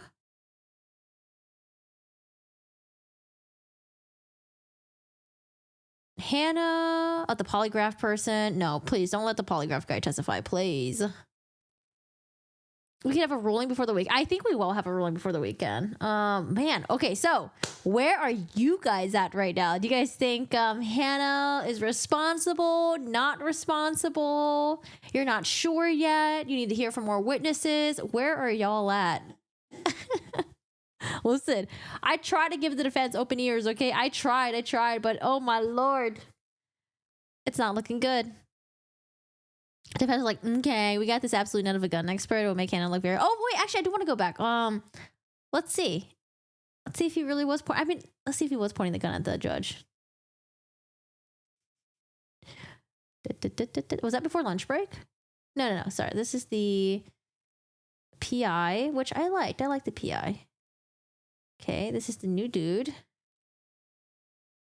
When did they give him the gun? Was it before he testified, or was it when he was entered in as a gun expert? This part, right? Okay. Oh god, we gotta watch it again. I want to watch it at normal speed. Clarify that it is not loaded. Okay, the first is a real. Mr. Kuski, are you able to take the cylinder out so you can show everyone also that it's unloaded? Yes, I can. Okay. There's something important. And here is a Gen-X revolver. So, Your Honor, I'm going to object. All right, first of all, everybody's nervous because you have not demonstrated to us that they are unloaded. So before you start showing us the weapons, make sure they're unloaded, including that one that you just touched.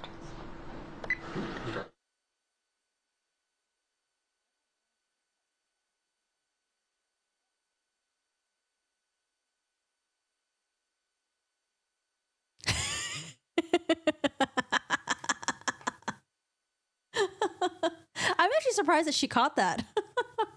I wonder if she's looking at the gallery and the jury room to see what their reaction is. Mr. Bowles wasn't paying attention. I don't think Mr. Bowles saw it. Mr. Bowles? I don't know if Mr. Bowles was looking.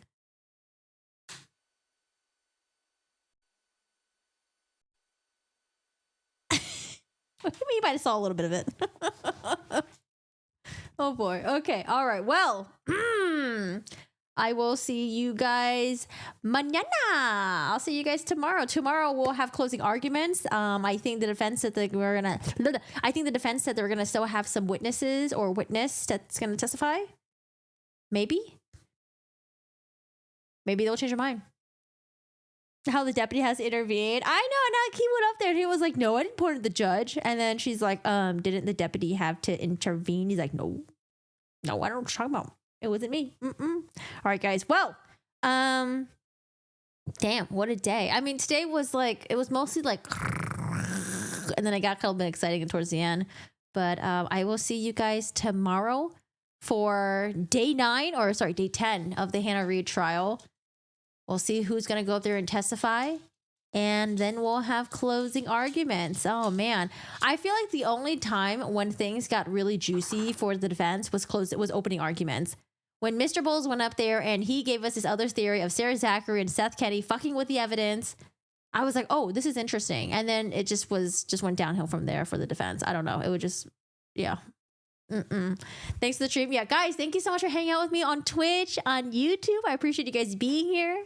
Thanks for chatting with me. Thanks for keeping me busy. We'll be back again tomorrow. And yes, tomorrow will be the last day of trial stuff. Woohoo! I'm so tired. I can't be sitting here for a long time. My back and my shoulder starts getting really like crummy. Oh, Shiro, look at Shiro. He's so happy. What is he doing? Oh my lord. What is going on over there with that corgi? Shiro? And he died. Are you dead?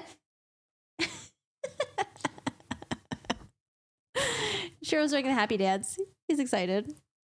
Thanks for the stream. Yes, thank you for hanging out with me. By Lisette, Rain, Nicole, Kiki, Lemon, I was say Wayne, but I was gonna say Wayne and Rain, and that was fucking me up. Wayne, Taxi, Caitlin, Tam, happy birthday again, guys. Wish Tam a huge happy birthday. Turning 21 years old. Woohoo! Let's go. He's doing the wiggly quickie butt dance. I don't know what he's so excited about. Maybe because he can tell that I'm about to end stream right now, and he knows I'm gonna take him outside.